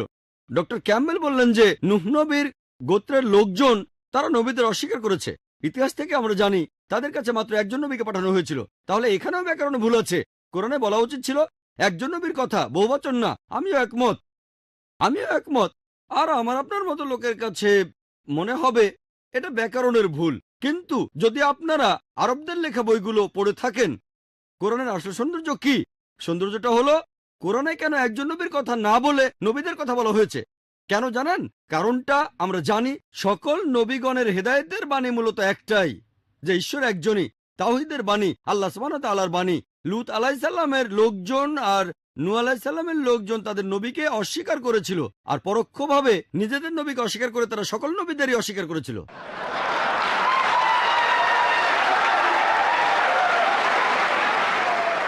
সৌন্দর্যটা দেখেন, ভাষার অলংকার দেখেন, আলহামদুলিল্লাহ।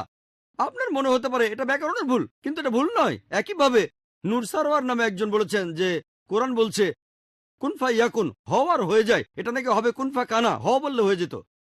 হ্যাঁ, আরবিতে ফার্স্ট টেন্সে কুনফা কানা হবে, কুনফা ইয়াকুন নয়। কুনফা ইয়াকুনের আরো ব্যাপক অর্থ। বলা হচ্ছে আল্লাহ করেছিলেন, করছেন আর করবেন, অতীত, বর্তমান, ভবিষ্যৎ। Thank you doctor Naik. এরপরের প্রশ্ন করবেন সামনের মাইক থেকে, এখান থেকে ডক্টর উইলিয়াম ক্যাম্পবেলের উদ্দেশ্যে। ডক্টর উইলিয়াম ক্যাম্পবেল তার লেকচারে জুলকারনাইনের কথা বললেন, কোরআনের সূরা কাহফের ৮৬ নম্বর আয়াতে আছে, আর বললেন যে জুলকারনাইন হলো আলেকজান্ডার দ্য গ্রেট। আপনি কি কোনোভাবে প্রমাণ করতে পারবেন জুলকারনাইনই হলো আলেকজান্ডার দ্য গ্রেট? আমি কথাটা ইউসুফ আলীর লেখা কোরআনের তফসিরে পড়েছিলাম। এখন এটা ইম্পর্টেন্ট না যে সেই লোক আলেকজান্ডার নাকি অন্য কেউ। এখানে ইম্পর্টেন্ট হলো সূর্য কোনো পঙ্কিল জলাশয়ে অস্তগমন করে না। কোরআনে ঠিক এই কথাটাই বলা আছে। হ্যাঁ বোন, ধন্যবাদ। এবার প্রশ্ন ডক্টর জাকিরের কাছে। আমি অনুচ্ছেদটা ঠিকমতো জানি না, তবে বাইবেলে এই কথা আছে, ইউনুস যেমন ৩ দিন ৩ রাত মাছের পেটে ছিলেন, একইভাবে ঈশ্বরের পুত্র ৩ দিন ৩ রাত পৃথিবীর ভেতরে থাকবেন।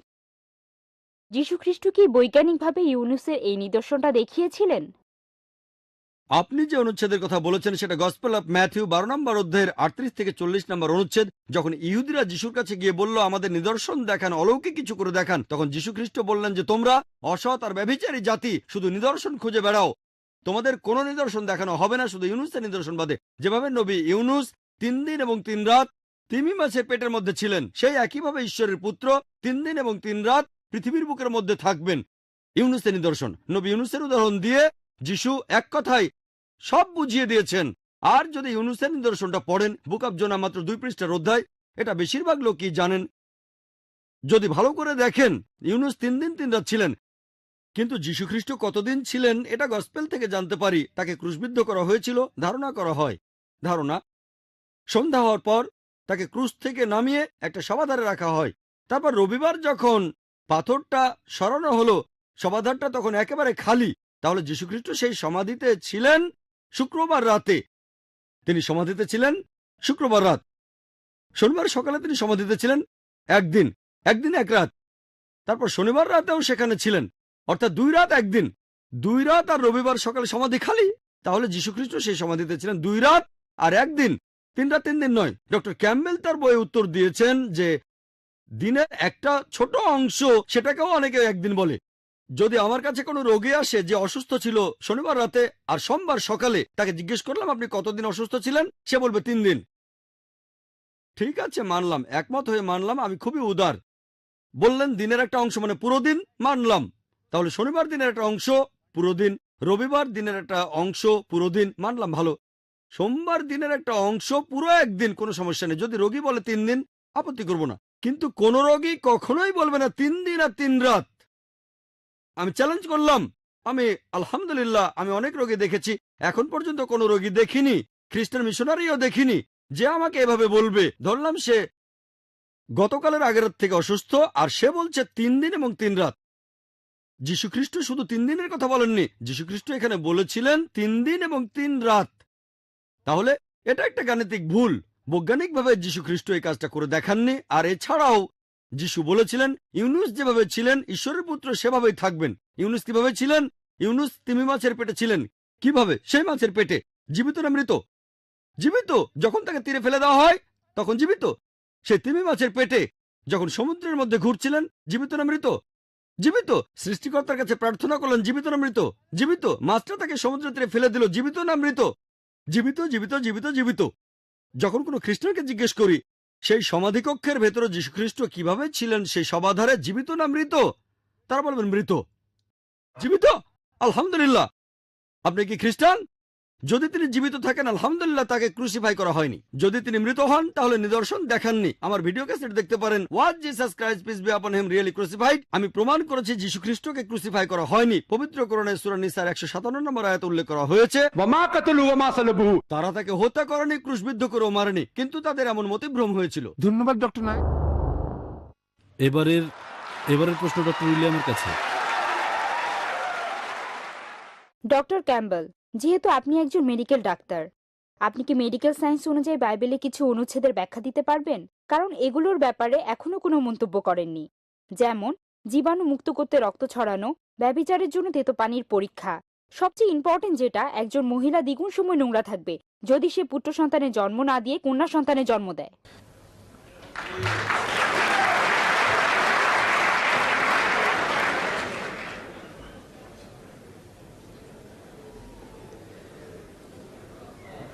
আপনার প্রশ্নের উত্তরটা দেওয়ার চেষ্টা করব, তবে তার আগে ডক্টর নায়কের কথার উত্তরে আমি তার সাথে একটু ঝগড়া করে নেই।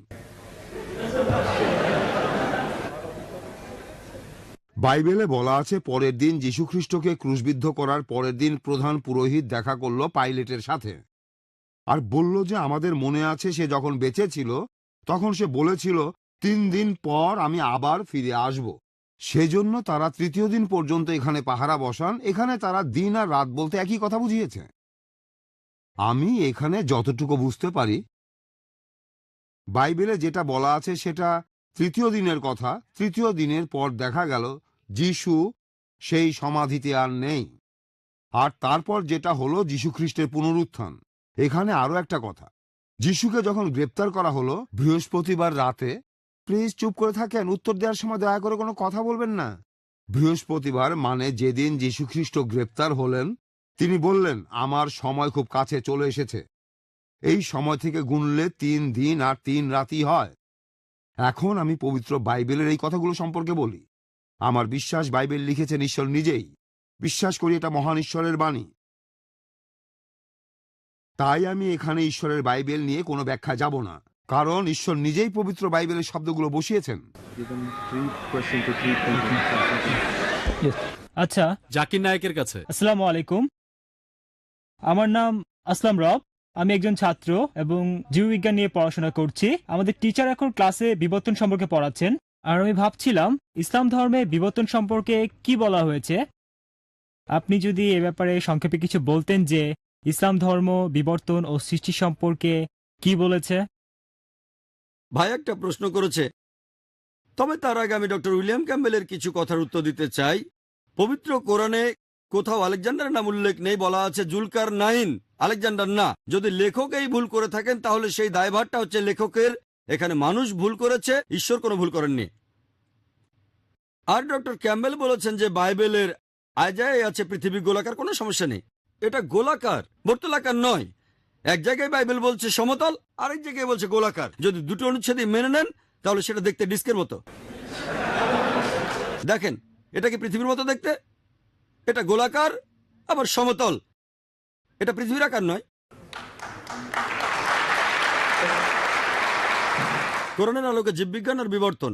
ভাই এখানে দুটো প্রশ্ন করেছেন, আমি জানি না দুটোর উত্তর দিতে পারবো কি না। আচ্ছা দেখা যাক, কোনটা প্রথমটা না দ্বিতীয়টা, জীববিজ্ঞান না বিবর্তন? একটার উত্তর দেন, বিবর্তনটাই ভালো কিসে? হবে। প্রশ্নটা বিবর্তনের উপর, তাই বিবর্তন নেই বলেন। প্রশ্ন দুটো, প্রথমে জীববিজ্ঞান পরে বিবর্তন। 10 মিনিট সময় দিলে আমি দুটোর উত্তর দিতে পারবো। আপনি 5 মিনিট সময় পাবেন, এর মধ্যে উত্তর দেন। আচ্ছা ঠিক আছে, আমি চেয়ারপারসন মিস্টার স্যামুয়েল নামানের কথাই মেনে নিচ্ছি, শুধু বিবর্তনের কথাই বলবো। বিস্তারিত জানতে আমার ভিডিও ক্যাসেট দেখবেন, কোরআন অ্যান্ড মডার্ন সায়েন্স। আমরা যখনই বিবর্তনের কথা বলি বেশিরভাগ লোকই ডারউইনের থিওরির কথা বলে। চার্লস ডারউইন সমুদ্র ভ্রমণে গিয়েছিলেন বিগল নামে একটি জাহাজে, আর তিনি গ্যালাপাগোস নামে একটি দ্বীপে গিয়েছিলেন। সেখানে অনেক পাখিকে খুঁটে খেতে দেখে লক্ষ্য করলেন যে পাখিগুলোর ঠোঁট লম্বা। তখনই তিনি প্রাকৃতিক নির্বাচনের কথা ভেবেছিলেন। আর থমাস থমটন নামে এক বন্ধুকে চিঠি লিখেছিলেন, এটা 19 শতকের কথা। তিনি লিখেছিলেন এই প্রাকৃতিক নির্বাচনের পক্ষে কোনো প্রমাণ আমার হাতে নেই, কিন্তু এই থিওরিটা থাকলে আমি প্রজননবিদ্যা সহ আরো অনেক কিছুর ব্যাখ্যা করে দেখাতে পারবো। ডারউইনের থিওরি, আসলে প্রমাণিত সত্য নয়, এটা শুধু একটা থিওরি। আমি আমার লেকচারের শুরুতে পরিষ্কার করে বলেছিলাম, কোরআন কোনো থিওরির বিপক্ষেও যেতে পারে, কারণ থিওরি পথ বদলাতে পারে, কিন্তু কোরআন কোনো প্রতিষ্ঠিত সত্যের বিরুদ্ধে যাবে না। আর স্কুলে আমাদের শেখানো হয়েছে ডারউইনের থিওরি একটা বৈজ্ঞানিক সত্যি, এটা ঠিক নয়। এই থিওরির পক্ষে কোনো প্রমাণ নেই, এখানে অনেক ফাঁক আছে। আর কেউ কেউ বন্ধু বা সহকর্মীদের সাথে ঠাট্টা করে একথা বলে যে তুমি যদি ডারউইনের সময় পৃথিবীতে থাকতে তাহলে ডারউইনের থিওরিটা প্রমাণ হয়ে যেত। আসলে তাকে বলা হচ্ছে দেখতে বাঁদরের মতো। ডারউইনের থিওরিতে অনেক ফাঁক আছে।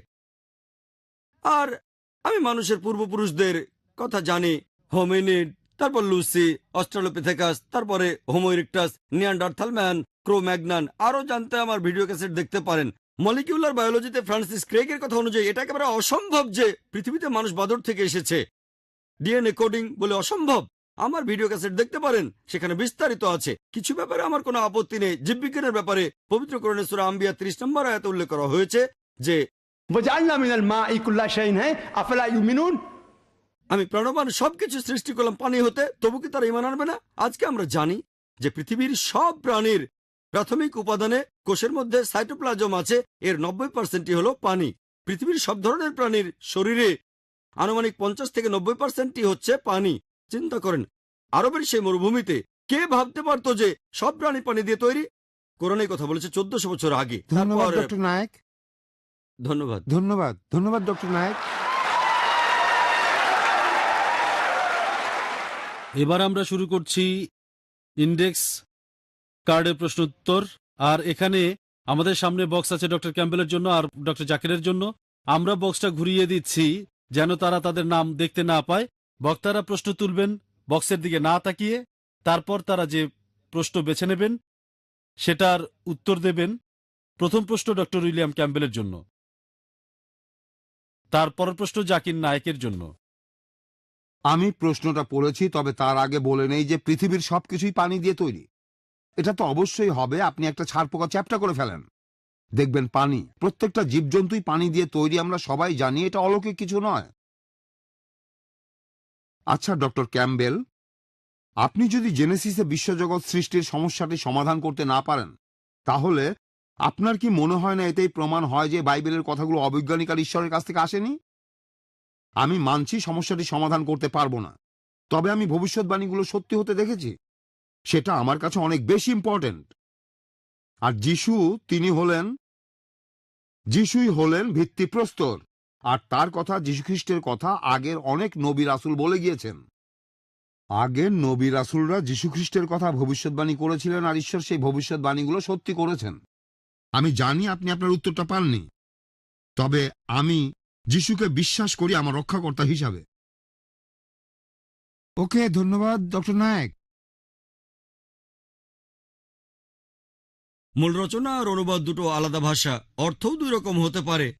বাইবেলের ইংরেজিটা কি মূল রচনা নাকি অনুবাদ? এটা কি বৈজ্ঞানিকভাবে প্রমাণ করা যায় যে মূল রচনা আর অনুবাদ এক? ঈসা আলাইহিসসালাম আর মুসা আলাইহিসসালামকে কি আল্লাহ তাআলা আসমানি কিতাব ইংরেজিতে পাঠিয়েছিলেন? এটা খুবই ভালো প্রশ্ন। মূল রচনা আর অনুবাদ একই জিনিস কি হতে পারে? না, মূল রচনা আর অনুবাদ হুবহু একরকম হবে না, কাছাকাছি আসতে পারে। আর অনুবাদ সম্পর্কে মাওলানা আব্দুল মাজিদ দারিয়াবাদী বলেছেন, পৃথিবীতে যে বইটা অনুবাদ করা সবচেয়ে কঠিন সেটা হলো কোরআন। কারণ কোরআন শরীফের ভাষা এত অলংকারপূর্ণ, এর ভাষা এত উঁচু মানের, এতই মহান। আর আরবি একটা শব্দের অনেকগুলো অর্থ আছে। এজন্য কোরআনের অনুবাদ করা সবচেয়ে কঠিন কাজ। এ দুটো হুবহু এক নয়। আর যদি অনুবাদটায় কোনো ভুল হয়ে থাকে, এটা করেছে একজন মানুষ, যে লোকটাই অনুবাদটা করেছে, এখানে ভুলটা তার, ঈশ্বরের কোনো ভুল নয়। আর বাইবেল কি ইংরেজিতে লেখা হয়েছিল? না, পবিত্র বাইবেল ইংরেজিতে লেখা হয়নি। অরিজিনাল ওল্ড টেস্টামেন্ট আছে হিব্রুতে, আর নিউ টেস্টামেন্ট গ্রিক ভাষায়। যদিও যীশুখ্রিস্ট কথা বলতেন হিব্রু ভাষায়, তবে নিউ টেস্টামেন্টের যে মূল বইটা আছে সেটা গ্রিক ভাষায়। অরিজিনাল হিব্রু ভাষায় এটা পাওয়া যায়নি। আপনারা কি জানেন? নিউ টেস্টামেন্টের হিব্রু অনুবাদটা করা হচ্ছে গ্রিক থেকে, আর ওল্ড টেস্টামেন্টের যে সংস্করণটা আপনারা হিব্রু ভাষায় দেখতে পান সেটা আসলে মূল রচনা নয়। তাহলে সমস্যাটা আরো বেড়ে গেল। আর এই জন্য বাইবেলে ভুল থাকতেই পারে। তবে কোরআনে আলহামদুলিল্লাহ মূল আরবিটাই এখনো আছে।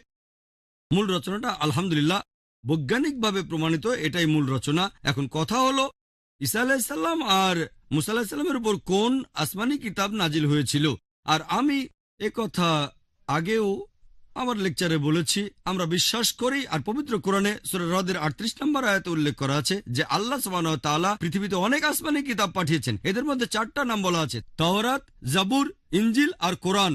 তাওরাত হলো সেই ওহী যেটা নাজিল হয়েছিল মুসা আলাইহিস সালামের উপর, জাবুর হলো সেই আসমানি কিতাব যেটা নাজিল হয়েছিল দাউদ আলাইহিস সালামের উপর, ইনজিল হলো সেই আসমানি কিতাব যেটা নাজিল হয়েছিল যীশু খ্রিস্টের উপর, আর কোরআন হলো সর্বশেষ ও চূড়ান্ত আসমানি কিতাব, নাজিল হয়েছিল সর্বশেষ ও চূড়ান্ত নবী মুহাম্মদ সাল্লাল্লাহু ধন্যবাদ আলাইহি ডক্টর সাল্লামের নায়েক, উপর। আপনাকে অনেক আমরা ধন্যবাদ। বিশ্বাস করি বাইবেল আর যীশু খ্রিস্টের উপর নাজিল হওয়া ইনজিল একই বই নয়। Thank you sir. এবার ডক্টর ক্যাম্বেল।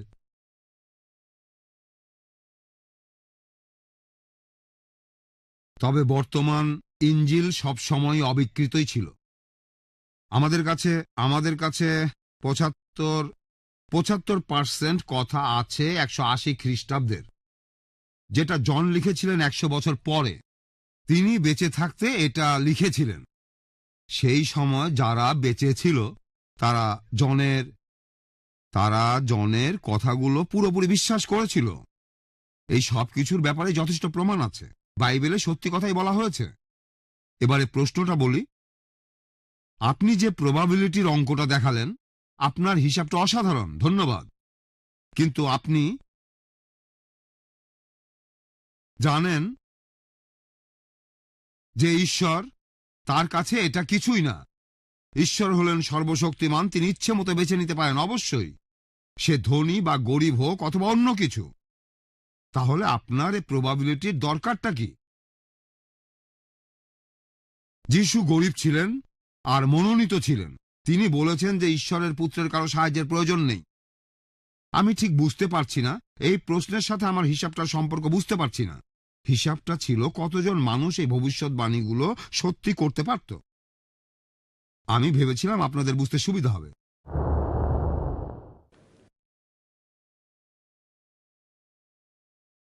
এটা আমরা সবাই এটা দেখলাম, কোরআন আধুনিক বিজ্ঞানের সাথে পুরোপুরি সামঞ্জস্যপূর্ণ। যদি আধুনিক বিজ্ঞান ভুল হয় তখন কি হবে? বিজ্ঞানের মতবাদের সাথে সাথে কি কোরআনের ব্যাখ্যাও বদলে যাবে? খুবই সুন্দর একটা প্রশ্নটা খুবই গুরুত্বপূর্ণ। আর মুসলমানদের খুবই সাবধান থাকতে হবে যখন তারা কোরআনের সাথে আধুনিক বিজ্ঞানের তুলনা করবে। এজন্য আমি আমার লেকচারের শুরুতে বলেছিলাম, আমি এখানে বলবো শুধুমাত্র বিজ্ঞানের সেই মতবাদগুলোর কথা যেগুলো একেবারে প্রতিষ্ঠিত।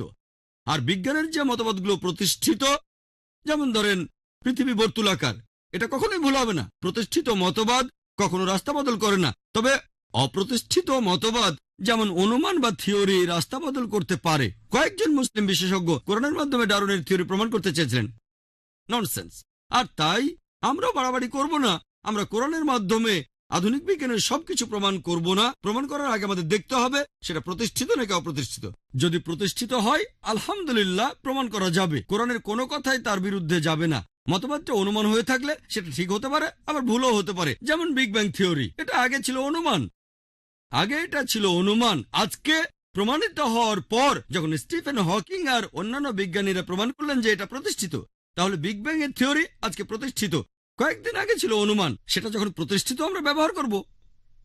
আরেকটা অনুমান আছে যে পুরো মানুষ জাতি এসেছে একটা যুগল থেকে, আদম আর হাওয়া।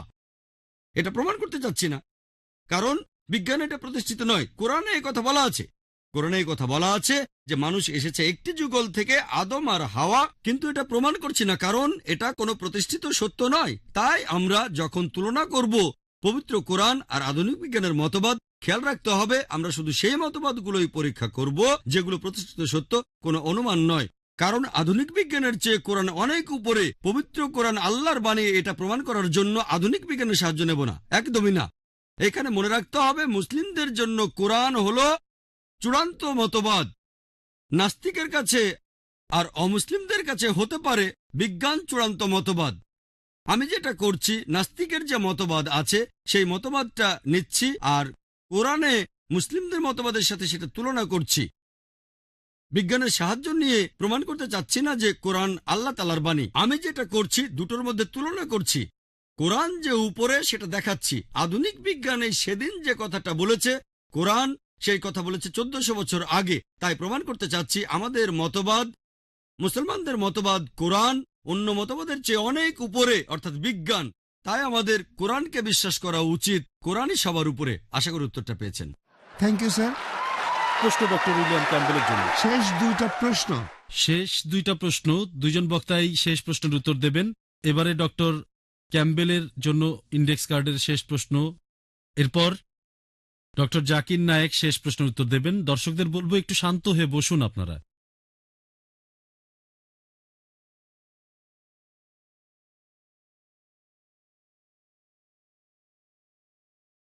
এটাও একই প্রশ্ন, মানে আগের প্রশ্নটাই।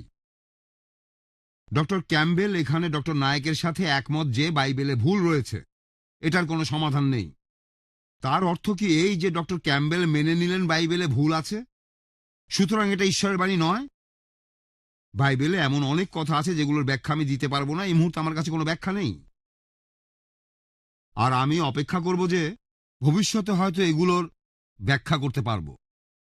এমন অনেক প্রত্নতাত্ত্বিক আবিষ্কার রয়েছে যেখানে বাইবেলের কথাই সত্যি হয়েছে, বিভিন্ন শহরের ব্যাপারে, আর কে রাজা ছিল এমন কিছু ব্যাপারে। এটাতেই প্রমাণ হয় যে বাইবেলে ইতিহাস সম্পর্কে সত্যি কথাই বলা আছে। ধন্যবাদ ডক্টর ক্যাম্বেল। প্রশ্নটা হলো, আর কোনো গাণিতিক ভুল কি খুঁজে পাওয়া যাবে পবিত্র বাইবেলের নাকি কোরআনের, সরি, আর কিছু গাণিতিক ভুল কি খুঁজে পাওয়া যাবে ইসলাম ধর্মে? গাণিতিক ভুল বাইবেল না ইসলামে বুঝতে পারছি না, দুটোর উত্তর দিচ্ছি। এখানে আছে আরো কোনো ভুল, তাহলে বাইবেলই হবে, কারণ বাইবেলের ভুলের কথাই বলছি। আর ইসলামের কথা বললে পবিত্র কোরআনে সূরা নিসার 82 নম্বর আয়াতে উল্লেখ করা হয়েছে, أفلا يتدبرون القرآن ولو كان من عند غير الله لوجدوا فيه اختلافا كثيرا। তবে কি তারা কোরআন সম্পর্কে অনুধাবন করে না? যদি এটা আল্লাহ ব্যতীত কারো নিকট থেকে আসতো তাহলে এতে অনেক অসঙ্গতি থাকতো। কোরআনে কোনো অসঙ্গতি নেই। বাইবেলের অন্য ভুল সম্পর্কে যদি বলি, 5 মিনিট সময় অনেক কম হয়ে যায়, এমনকি 5 দিন সময় পেলেও হয়তো পারবো না। যাই হোক, কয়েকটার কথা বলছি। এটার উল্লেখ আছে 2 কিংসে 8 নম্বর অধ্যায় 26 নম্বর অনুচ্ছেদে। বলা হয়েছে যে আহাজিয়া 22 বছর বয়সে রাজ্য শাসন শুরু করে। 2 ক্রনিকলস 22 নম্বর অধ্যায় 2 নম্বর অনুচ্ছেদ বলছে যে আহাজিয়া 42 বছর বয়সে রাজ্য শাসন শুরু করে। তার বয়স 22 বছর ছিল নাকি 42 বছর ছিল? পরস্পর বিরোধী কথা। আর এছাড়াও 2 ক্রনিকলস 21 নম্বর অধ্যায় 20 নম্বর অনুচ্ছেদে আছে যে জেহরাম অর্থাৎ আহাজিয়ার বাবা রাজ্য শাসন শুরু করে 32 বছর বয়সে, রাজত্ব করে 8 বছর, আর 40 বছর বয়সে সে মারা যায়। তারপরে আহাজিয়া পরবর্তী শাসক হলো, তখন তার বয়স 42 বছর হলো। বাবা মারা গেলেন 40 বছর বয়সে, তারপরে তিনি রাজা হলেন, আর তখন তার বয়স 42 বছর। কিভাবে ছেলের বয়স বাবার চেয়ে 2 বছর বেশি হয়? বিশ্বাস করেন, এমনকি হলিউড ফিল্মেও এমন কিছু দেখতে পাবেন না।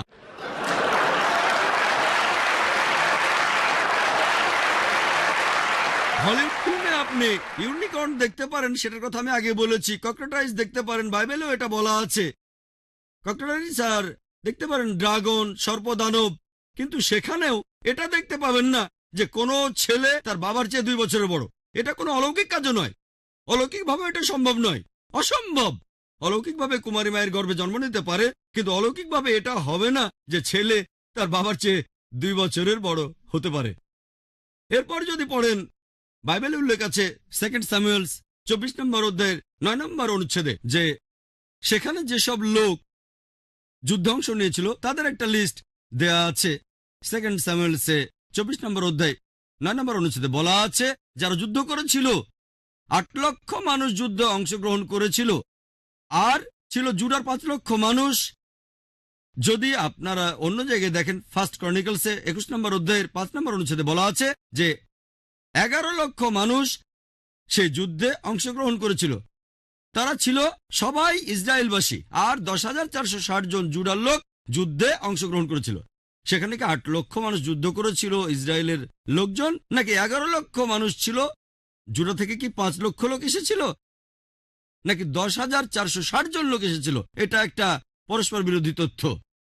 এছাড়াও এটার উল্লেখ আছে পবিত্র বাইবেলে, আছে 2 স্যামুয়েলসে 6 নম্বর অধ্যায়ের 23 নম্বর অনুচ্ছেদে যে মিশেল অর্থাৎ সলের মেয়ে, তার কোনো সন্তান ছিল না।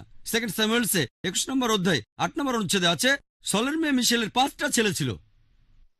এক জায়গায় বলা হচ্ছে নিঃসন্তান, কোনো ছেলে মেয়ে নেই, আরেক জায়গায় 5টা ছেলে।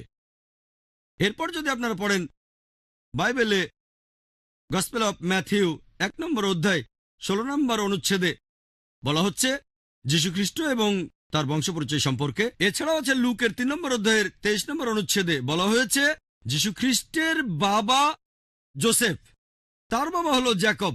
ম্যাথিউ 1 নম্বর অধ্যায় 16 অনুচ্ছেদ আর লুক 3 অধ্যায় 23 অনুচ্ছেদে যিশুর বাবা জোসেফ এবং তার বাবা হিলি। এখন যিশুর বাবা জোসেফের কি 2 জন বাবা ছিল? যার 2 জন বাবা তাকে আপনারা কি বলে ডাকেন? জোসেফের বাবা কি হিলি নাকি তার বাবা জ্যাকব? একদম ধন্যবাদ পরিষ্কার কথা। ডক্টর নায়েক, আপনাকে অনেক ধন্যবাদ। আমাদের মধ্যে আছেন বিখ্যাত আন্তর্জাতিক ইসলামী বিশেষজ্ঞ ডক্টর জামাল বাদাউই, আর ইসলামী রিসার্চ ফাউন্ডেশনের পক্ষ থেকে আমি অনুরোধ করব ডক্টর জামাল বাদাউইকে যেন আজকের এই অনুষ্ঠানে ডক্টর জাকির নায়েকের লেখা বইটা উপস্থাপন করেন, the Quran and the modern science, compatible or incompatible. Doctor Jamal Badawi এখন এই বইটার উদ্বোধন করবেন। বইটা মাত্র কিছুদিন আগে ছাপানো হয়েছে, আর এই শিকাগোতে আজ এই অনুষ্ঠানে বইটা প্রকাশিত হলো। হ্যালো, আমার মনে হয় এটা হলে সবচেয়ে ভালো হয় যদি ডক্টর জাকির নায়েক নিজেই এই বইটা ডক্টর উইলিয়াম ক্যাম্পবেলকে উপহার দেন।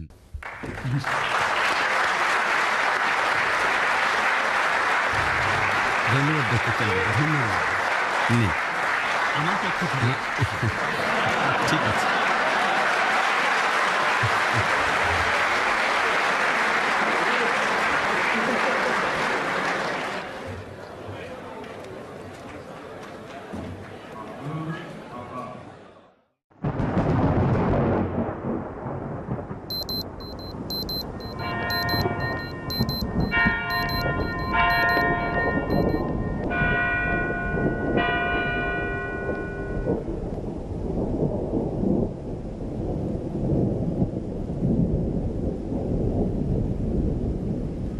Oh my Creator, oh Allah, fulfill our aims in life, Allah.